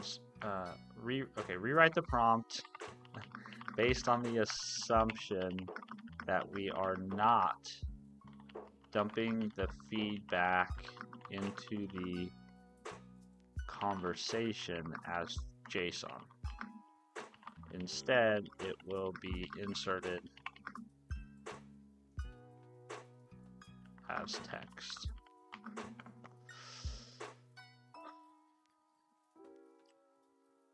I'm really grateful for Gemini, but at the same time, I'm really grateful for Gemini, but at the same time, I also get frustrated with it.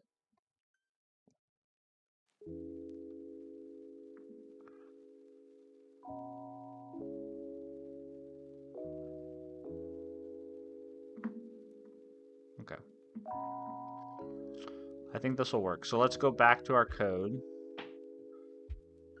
Actually, we might have to cut this short because I want to take a look at a new library, a new NuGet package too. So we might cut this part of the stream short here in a minute. So I need to go to my writer prompt, and instead of having, I guess I'll add another one here. Public const string. This is going to be revision system instructions, something like that.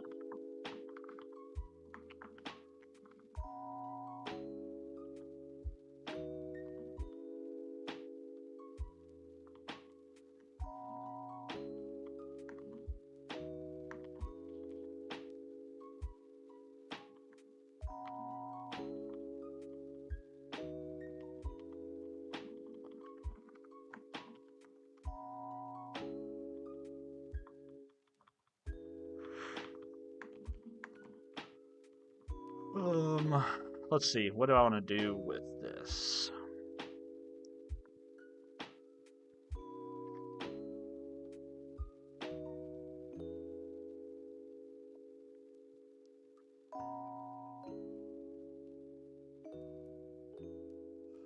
I don't think I want to put it in like that. I think I just wanted this to be a list. So I think I'll just have a list. And we'll put each of these as a nested item. Keep it simple. Keep it simple.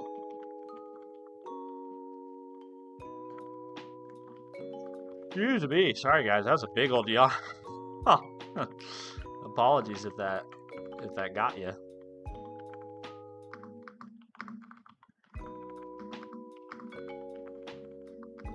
Someone's watching me edit this right now and is like, use a macro.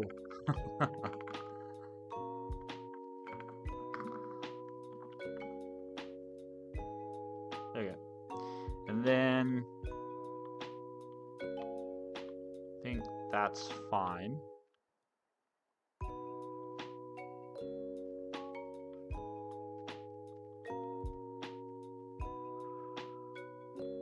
Oh, they do. I wonder if that's helpful to separate these.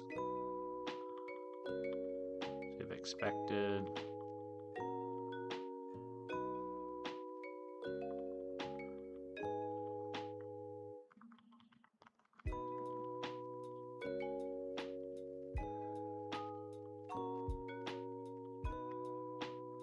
And then let's rename this to draft system instructions or something like that. Then we need to go into our rider. And for the moment, let's just row that.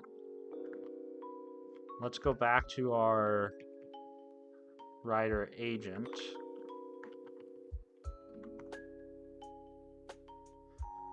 And so right now you can see I have one set of agent options that I'm always using, right? This is always the draft instructions. So basically what we need to do is we need to give different draft instructions depending on, or different system instructions depending on which method we're calling here. So if we're calling handle async for a rider brief, we need to use the draft instructions. But if we're calling handle async on the feedback, we need to use the revision instructions. So the question is, what's the best way to do that and where should that live? I don't think our writer should know about that. I think that logic should live in our agent.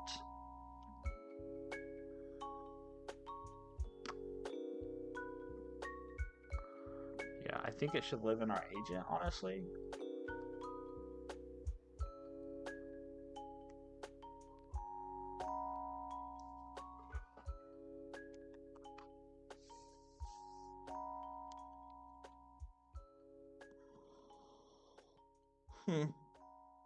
I might have to think on that one. We need to switch over though and look at that library before the end of the stream. So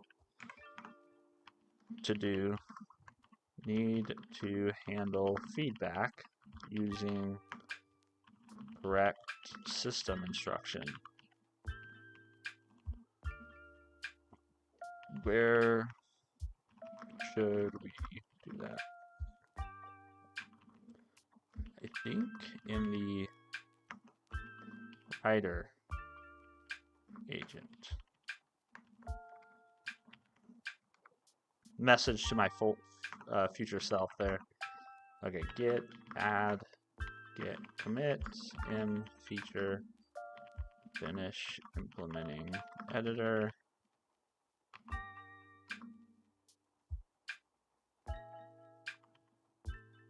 Whip on writer handling feedback or something like that. It's fine for now. Push that up. All right, we're going to do a little bit of a gear change here. We're still going to stay in VS Code though, but we are going to take a look at a new library that got on my radar after watching a YouTube video the other day. Soha Brahman. Great going. What are you exactly working on? So we've been working on, if you're new here, I'm assuming you're new here because I haven't seen your name in the chat before, but the last couple weeks we've been working on learning how to use this new agent framework that Microsoft released. And the name of the agent framework is Agent Framework. um, and it's basically just a way to build with AI that's supposed to help reduce a lot of the boilerplate code that you would end up implementing if you were using AI in your applications. So if you're familiar with something like LangChain, or if you're familiar with, what's another library out there? LangChain or semantic kernel. It's kind of something in a similar vein.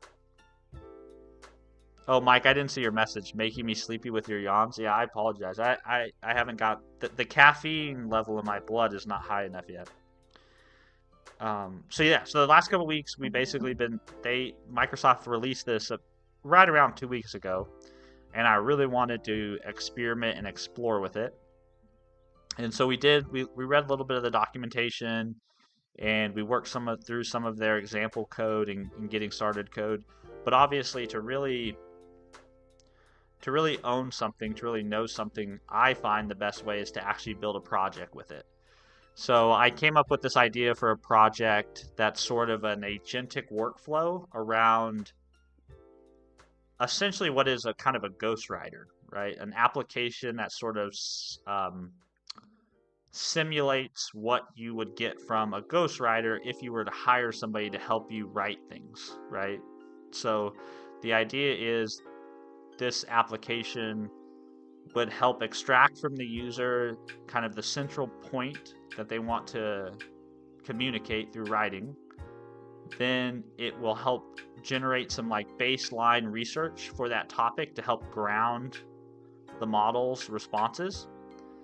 Then it will draft the blog post, and it will kind of go into a loop where it drafts the blog post, it makes another call to the LLM to edit that blog post. Then if everything's good there, then it passes it to what I'm calling a critic. And the critic's job is to basically say, does this blog post align with the writer's existing work, right? Does it sound like them? Does it have the same tone of voice, the same style? And if all of that works, if it works,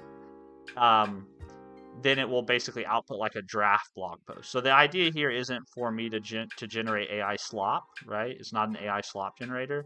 The idea here is to try and approximate the experience I would have if I was to actually hire a human ghostwriter, right? Which I know I won't be able to exactly approximate that, but can I use my ability to code, and can I use the generative natures of LLMs to, get something like it?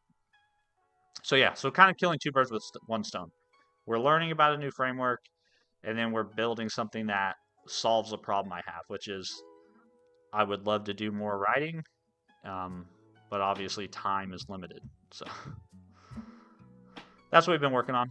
But right now what we're going to do is we're going to switch over and we're going to take a look at this library called Razer Console, which is essentially a way to use Razer, which is kind of .NET's markup language, to build TUIs, terminal user interfaces. And I think this looks very interesting. This guy, this little cloud, I don't know his real name. He is actually a Microsoft employee who has been working on a lot of AI things based on his GitHub. Senior software engineer at Microsoft, works in the developer division. Oh, he was one of the co-authors of AutoGen, which was one of Microsoft's very popular AI frameworks in the Python world. So this guy knows what he's doing. Yeah, this guy. I mean, this guy's a legit developer. He doesn't just play one on YouTube like I do. um, so this will be interesting to dig through his code a little bit. Um, let's go ahead and create ourselves a little playground environment. And totally get it if this isn't interesting to you, if you're not a .NET or C# developer, totally get it. No need to stick around. Um, but I really wanted to. The reason why I want to check this out is because my plan is to actually use this in some projects. So the stream is a good excuse to look at this kind of stuff. So let's do. Excuse me. Let's make oh my goodness. Razer Console Playground. And let's go in. Actually, we don't even need to do that, do we?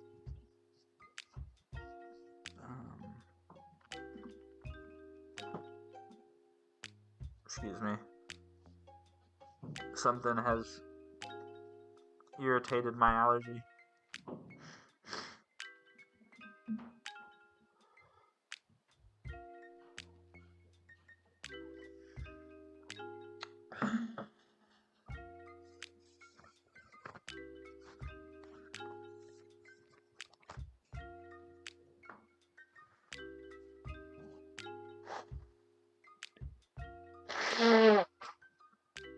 Apologies.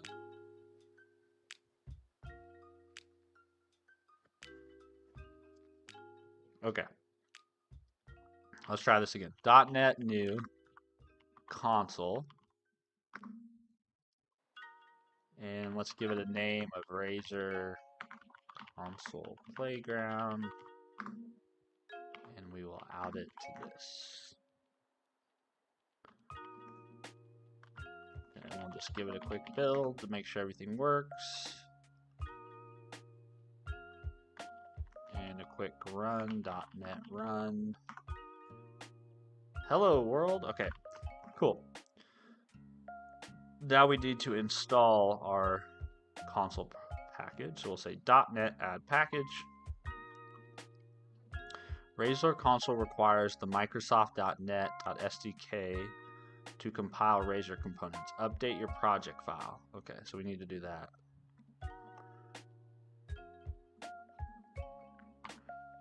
I just think this is such a cool idea. Like, I don't know how many of you have been paying attention to the AI Copilot TUI ecosystem.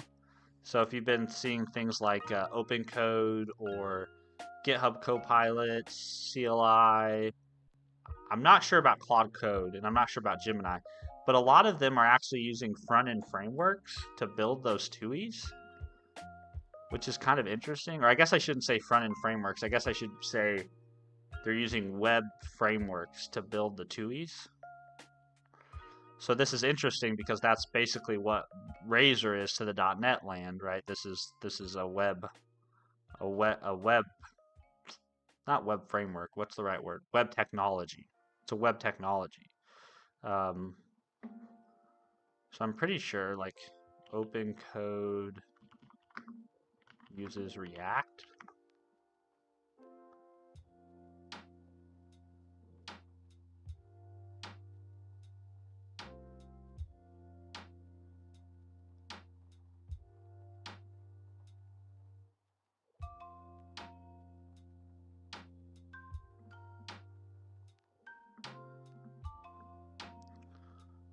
I haven't actually dug through this. I actually haven't dug through their repo, but I'm almost 100% this TUI is rendered or at least built.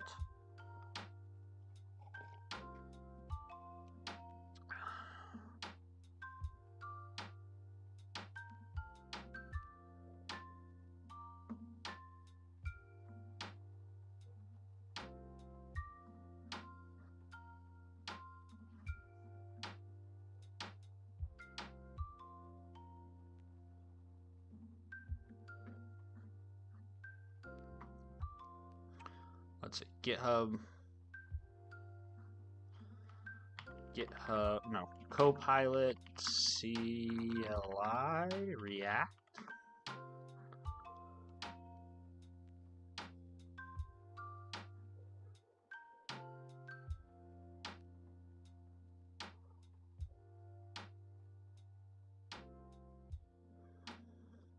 Copilot CLI.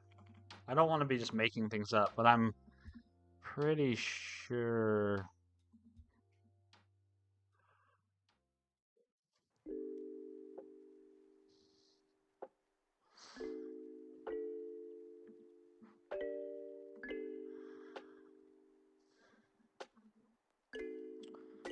TUI framework used in Copilot CLI. I don't know why this matters to me, but I'd like to know.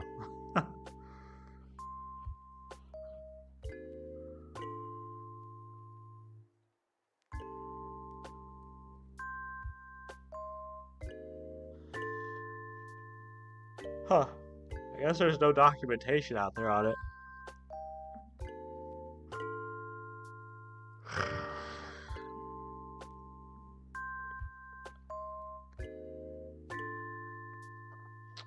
I wonder if I can ask Copilot. So if I go to open code, let's see. Let's ask Copilot. We'll say Copilot.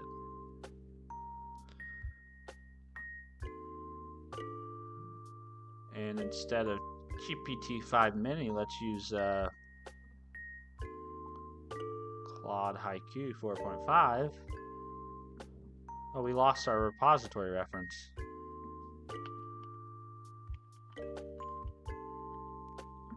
we go.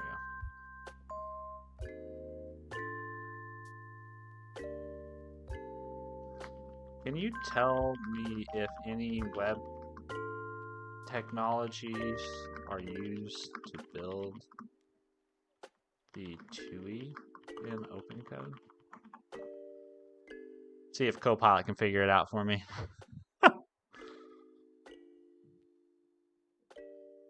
The TUI appears to be a web-based rendering approach. Yeah, so this is what I thought it was.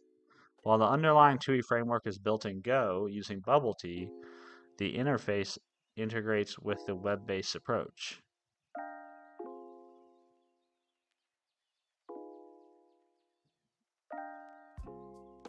Huh.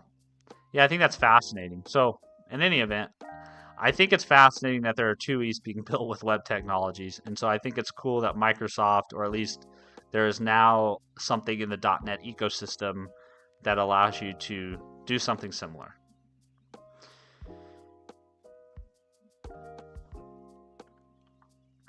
Did I already add this? I can't remember if I ran that command. Yeah, I already ran it. Okay, so we can't use NeoVim to do this because NeoVim doesn't, at least my NeoVim configuration doesn't support Razer. I don't have a Razer LSP set up. And the Razer LSP that does exist for NeoVim is kind of hacky. So we're going to use Visual Studio Code. And Visual Studio Code honestly isn't the best at editing Razer, but we're going to give it a try. So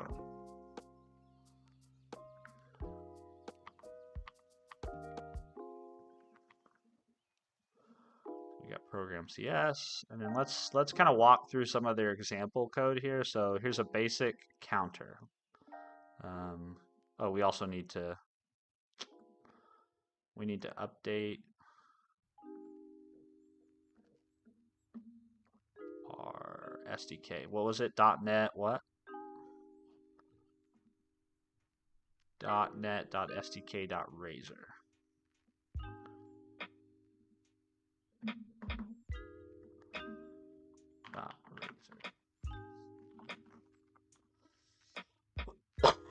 Excuse me. I'm making all kinds of noises and sounds this morning.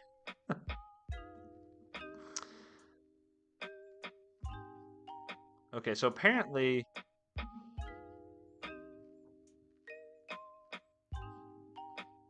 we take this code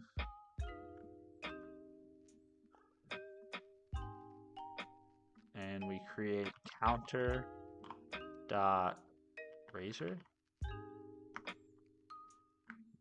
Place that in there. Let's give it a formatting. So apparently, how do I? Okay, I'm not going to get distracted. I don't. What I don't like. I don't like how. See how this element has like all these attributes, and then it wraps down below. What I'd like this to be formatted as is I prefer one attribute per line when there's multiple attributes like that. Some people are probably going to scream because they don't like that, but this is how I would prefer it to be formatted. But whenever I format it, it's doing that. So I need to understand how I fix that. Okay, then we can go to our program.cs. And this is supposed to render a button, is what this is supposed to do. So let's copy in the terminal, which is just wild. Whoops.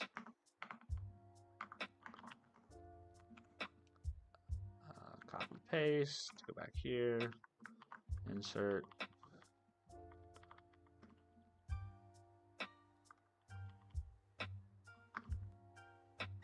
Oh, do I need to add the pack? Do I need to add those packages? That kind of sucks. That's not a part of this package. Using, I guess I do. Okay, fair enough. We need to add .NET, add package, Microsoft, .extensions, .hosting.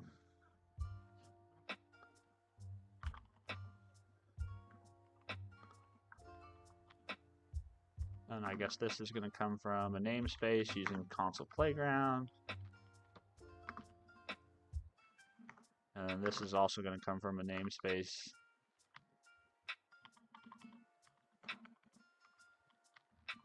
.use using Razer Console .core something .components . Huh.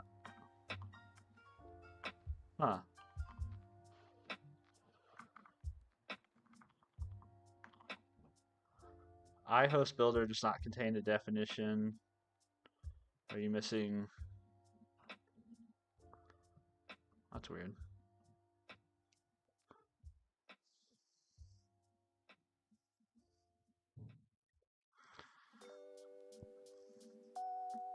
I would like to dig through this code at some point and figure out how it translates Razer into actual, like, how does it actually render console output from a Razer file?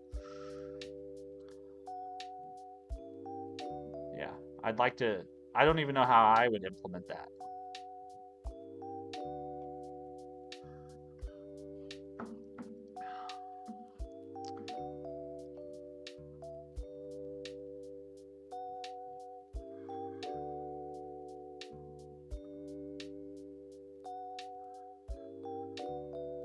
RazorConsole.core is what I want. RazorConsole.core.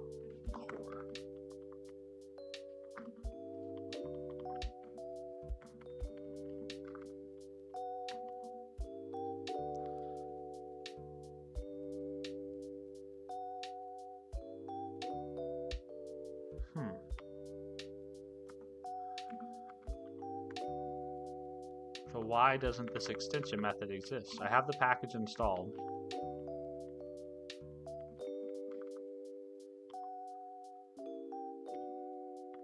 So this returns an iHost builder.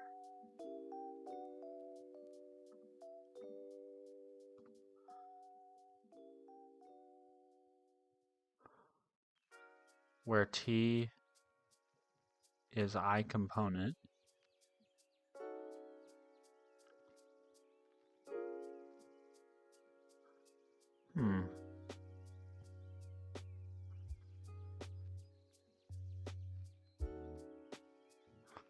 I don't understand why it's not picking up the extension method.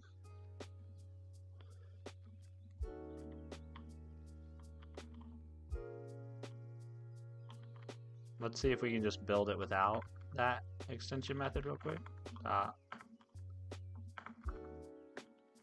And let's see if that changes anything. .NET build.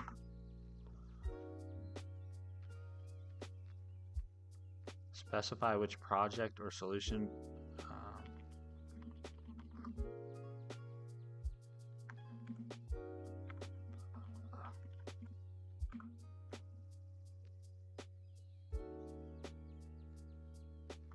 Okay. .use. Yeah, I don't even see that extension method in there. I don't know why.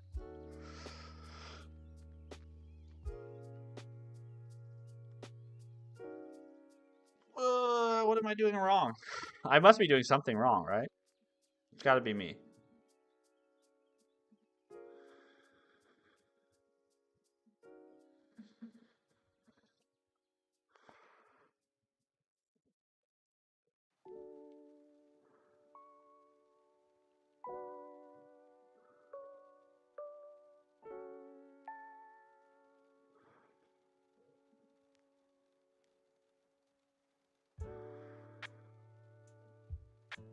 I mean, I can just inline this code if I need to. It's just, that's kind of annoying that it doesn't just work out of the box, huh?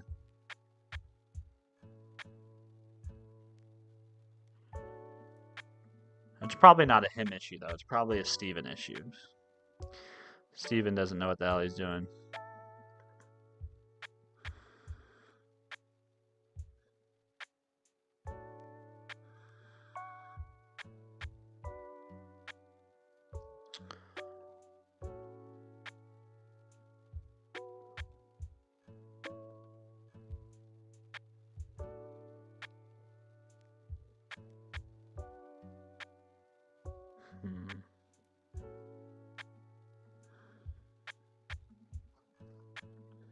Okay, well, I'll just inline it then.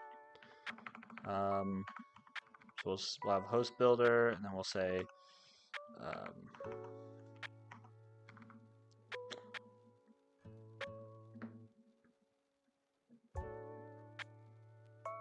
source core app host.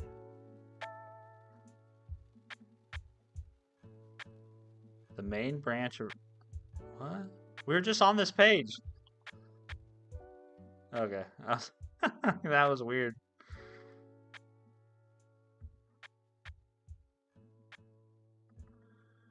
We really just need to add this one line right here.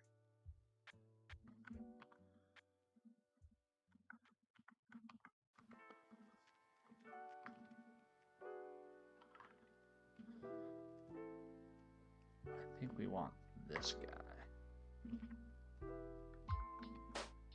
Register defaults. Where does that come from? Oh, that's a private method on the freaking... God, this is annoying.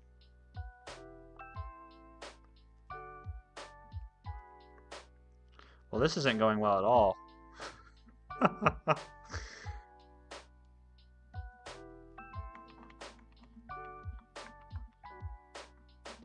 .use.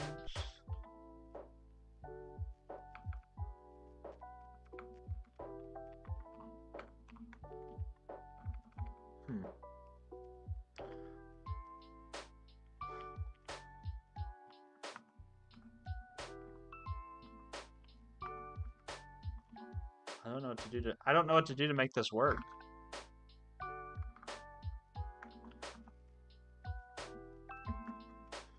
I'm stuck.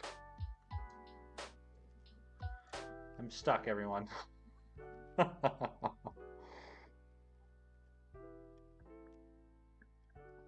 Don't laugh.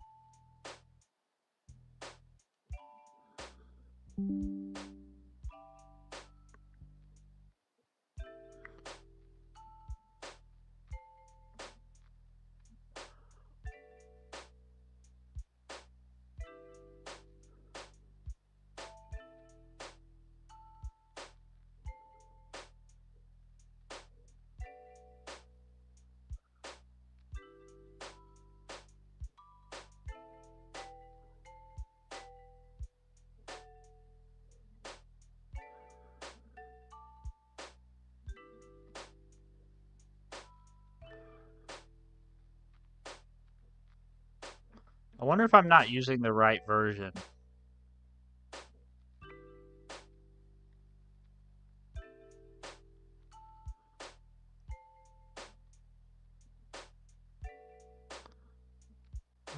Let's see, versions.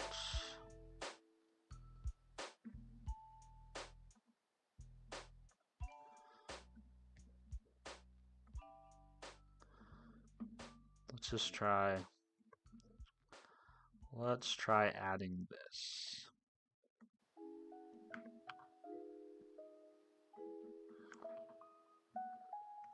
This is the nightly build.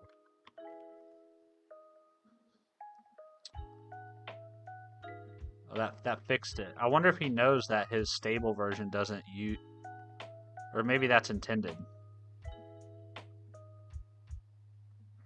His stable version doesn't work with his example.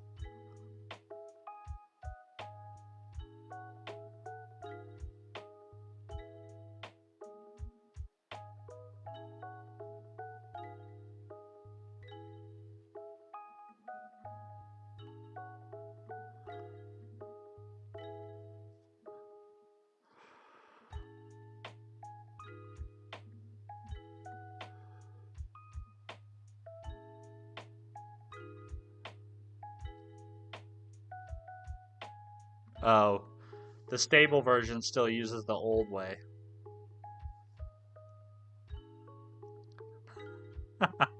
That's kind of confusing though, right? Because the main branch, in my opinion, the main branch should probably reflect the stable version of your thing, in my opinion. But actually, the main branch actually reflects his nightly build. Potato, potato, right? Okay, this should work now. So .NET run, and we should get a button that we can click. Look at this. Oh, but it's not interactive. Why is it not? It doesn't work for me? It's not clickable. I wonder if it's because I'm in. Let's see. Let's try Windows Terminal.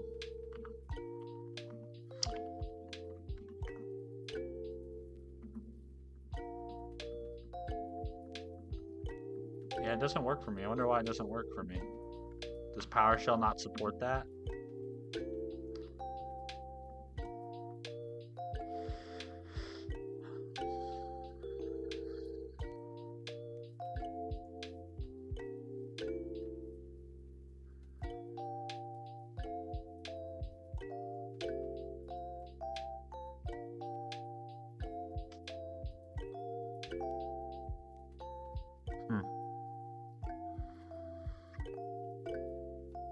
In any event, let's explore some of the other things that you can render out here. So built-in components.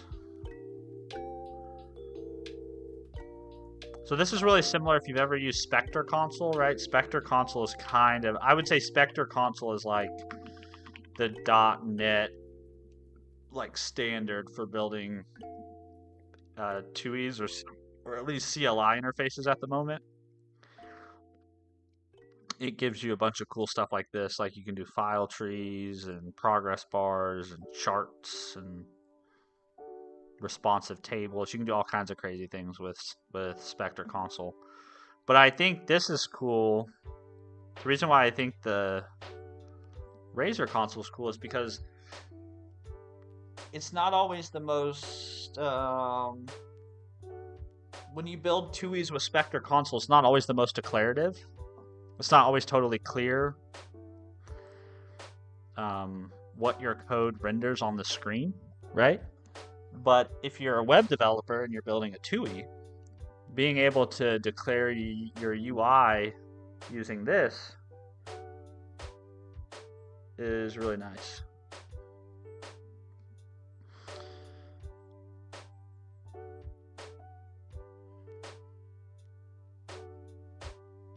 Oh, this is actually using Spectre Console under the hood. So it's almost like this is like a wrapper on top of Spectre Console where you can use markup, kind of this declarative markup, right, to describe your Spectre console.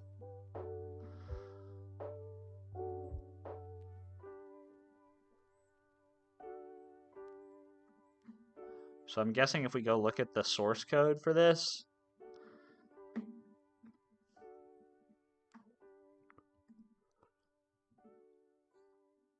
you know, I said, oh, I wonder how he's rendering markup to console output. I'm guessing he probably parses the DOM and translates that to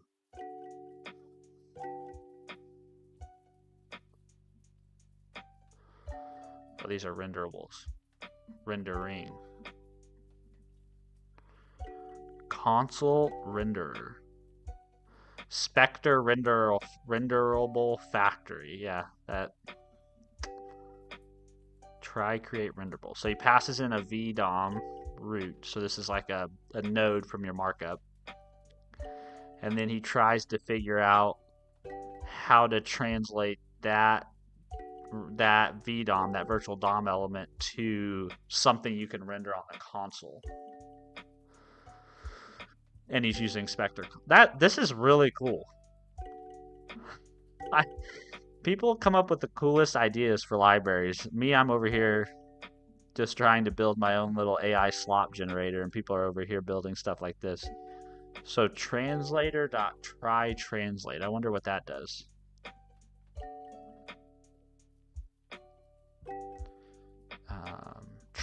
Translator? How do I translate? There you go.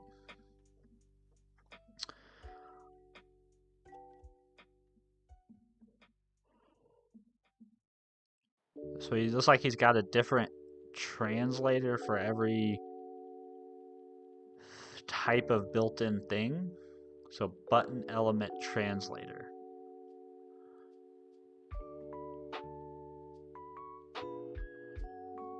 VDOM Spectre translator.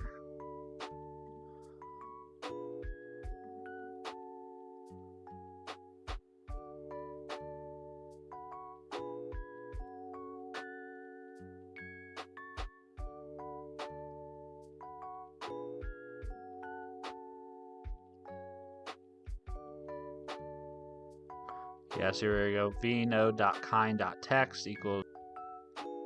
Did I just dropped, didn't I? I'm sorry, guys. I think I just disconnected again. I always feel like when I read people's code, I get smarter.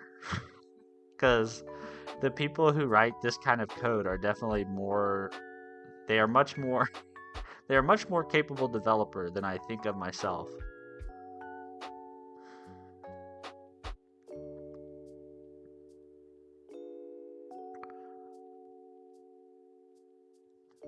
Very cool. All right, let's try one. So let's try one of the other built-in components. I think he has a table in here. Let's try that. I feel like tables are kind of like the canonical way to present things in the terminal.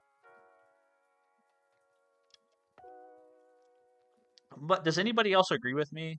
Like, writing code is a lot of fun, but I think sometimes you learn way more from actually reading other people's code.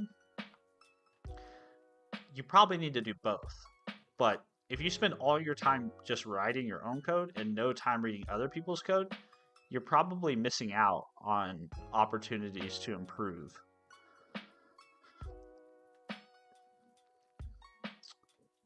Component gallery. Explore the built-in components interactively with the Razer Console component gallery. Install the tool globally and launch it from any terminal. This is a really cool idea. This almost reminds me of how you can what is it? Shad CN.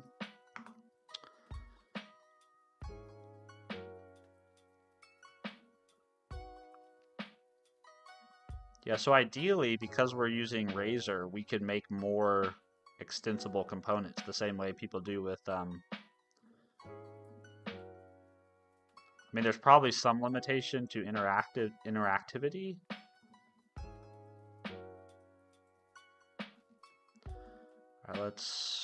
let's install that global tool. Although I still don't quite understand why my button doesn't work.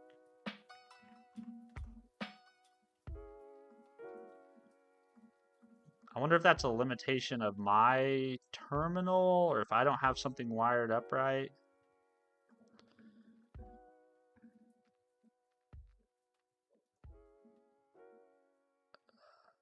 Issues. Button, no work.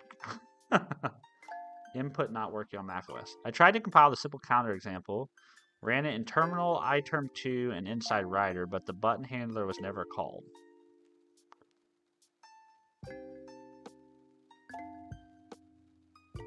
See, I tried building and running the component gallery. I can tab between the buttons in the left column and press enter to display the content, but still no reaction to mouse clicks. Oh, mouse clicks is not supported yet. Oh, hilarious. So how do... Oh, there we go. Okay, that's hilarious. I don't know why I didn't think about that. Okay, so on click is basically an enter. That's kind of that's interesting. So I wonder what all the events map to. So on click versus hover versus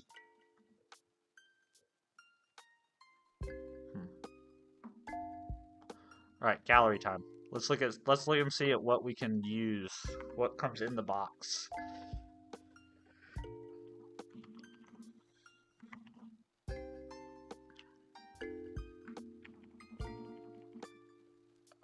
Razer Console -gallery.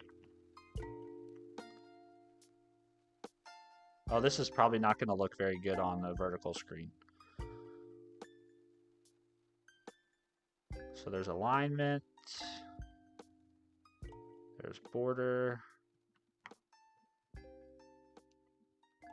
Yeah, this looks really bad on a vertical screen, but you can put border around things. Oh, syntax highlighting. That's cool.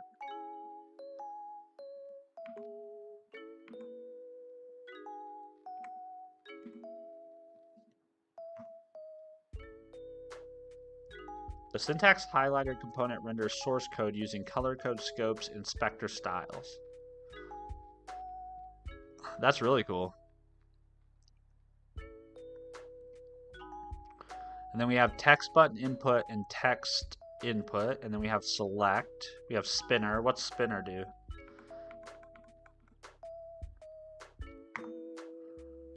Uh-oh. It's freaking out because it's redrawing the screen, but I think the way my terminal's laid out, it's not playing nicely.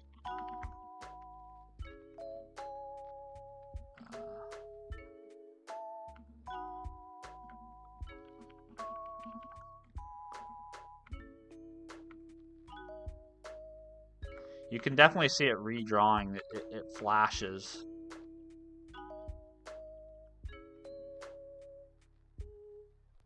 Yeah, so there's the...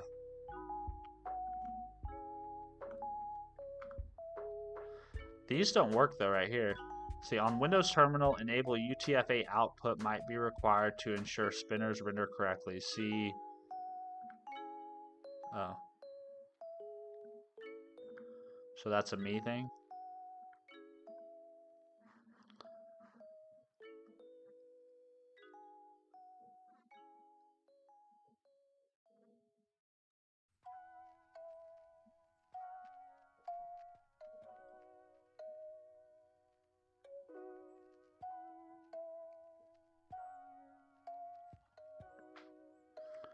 Huh. I've worked with Windows Terminal, Spectre Console quite a bit, so this is pretty cool that underneath the hood it's using a library I'm already familiar with. But I like being able to use Razer templates to declare the actual interface. But it's also nice to know that it's not doing anything super special, that like if you wanted to recreate all these interfaces, you could just use Spectre Console to do it. Windows Terminal supports Unicode and emoji, however the shells, such as PowerShell, do not. For the difference between the two, see what's the difference? For PowerShell, will enable... I think I already have this enabled.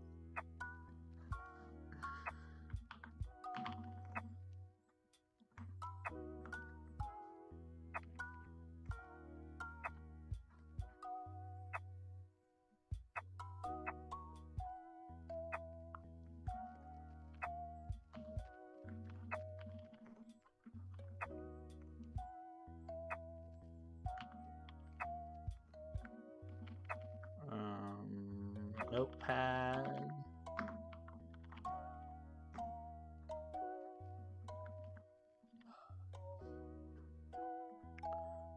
Input encoding. I think I have this enabled already. Input encoding. Yeah.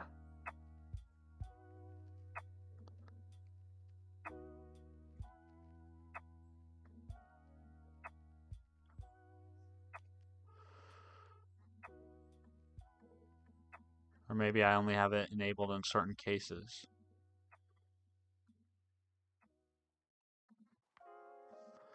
Let's just enable it all the time then.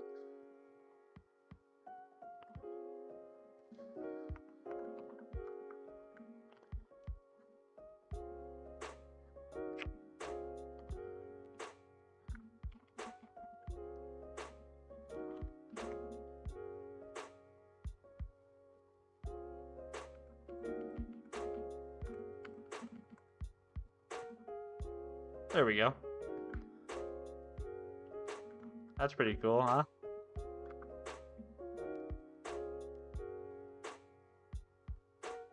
Yeah. I like this. I like this library. I think I'm going to use it. I know this probably wasn't like super thrilling for you guys to hang out and watch me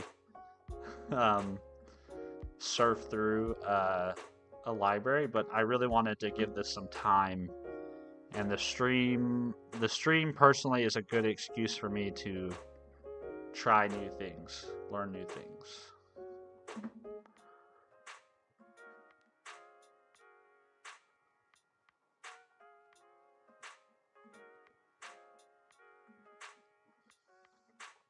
The one thing I don't see is I don't see a good explanation of what the events map to.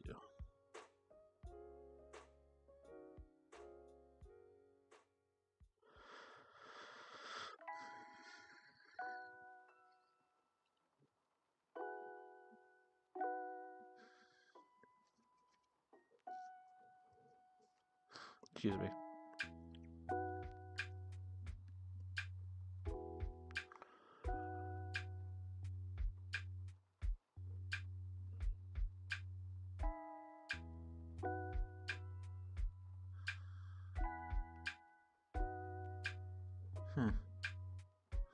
All right. Well, I think I know what I need to know about that. It's also almost time for the stream to end. I hear my family waking up upstairs. Also, chat, you guys have been really quiet today. Unless there's something wrong with my chat and I'm just not seeing you guys talk. But y'all have been quiet. Which, there's nothing wrong with that.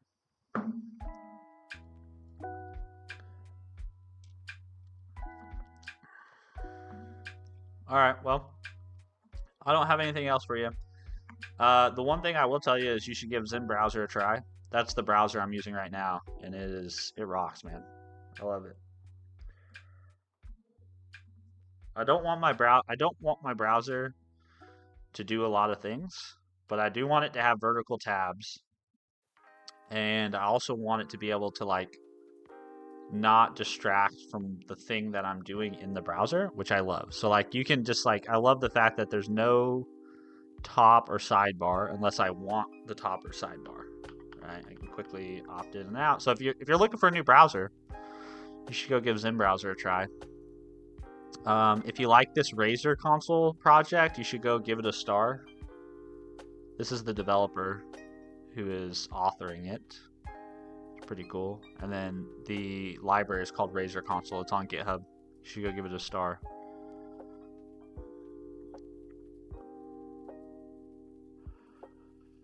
Okay. I think that's going to do it for me, guys. I'm going to go upstairs, say hi to the family, get ready for work,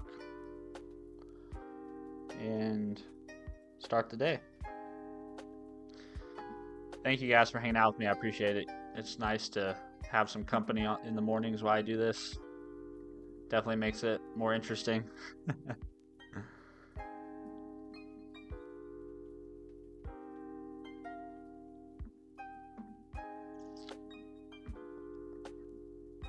Alright.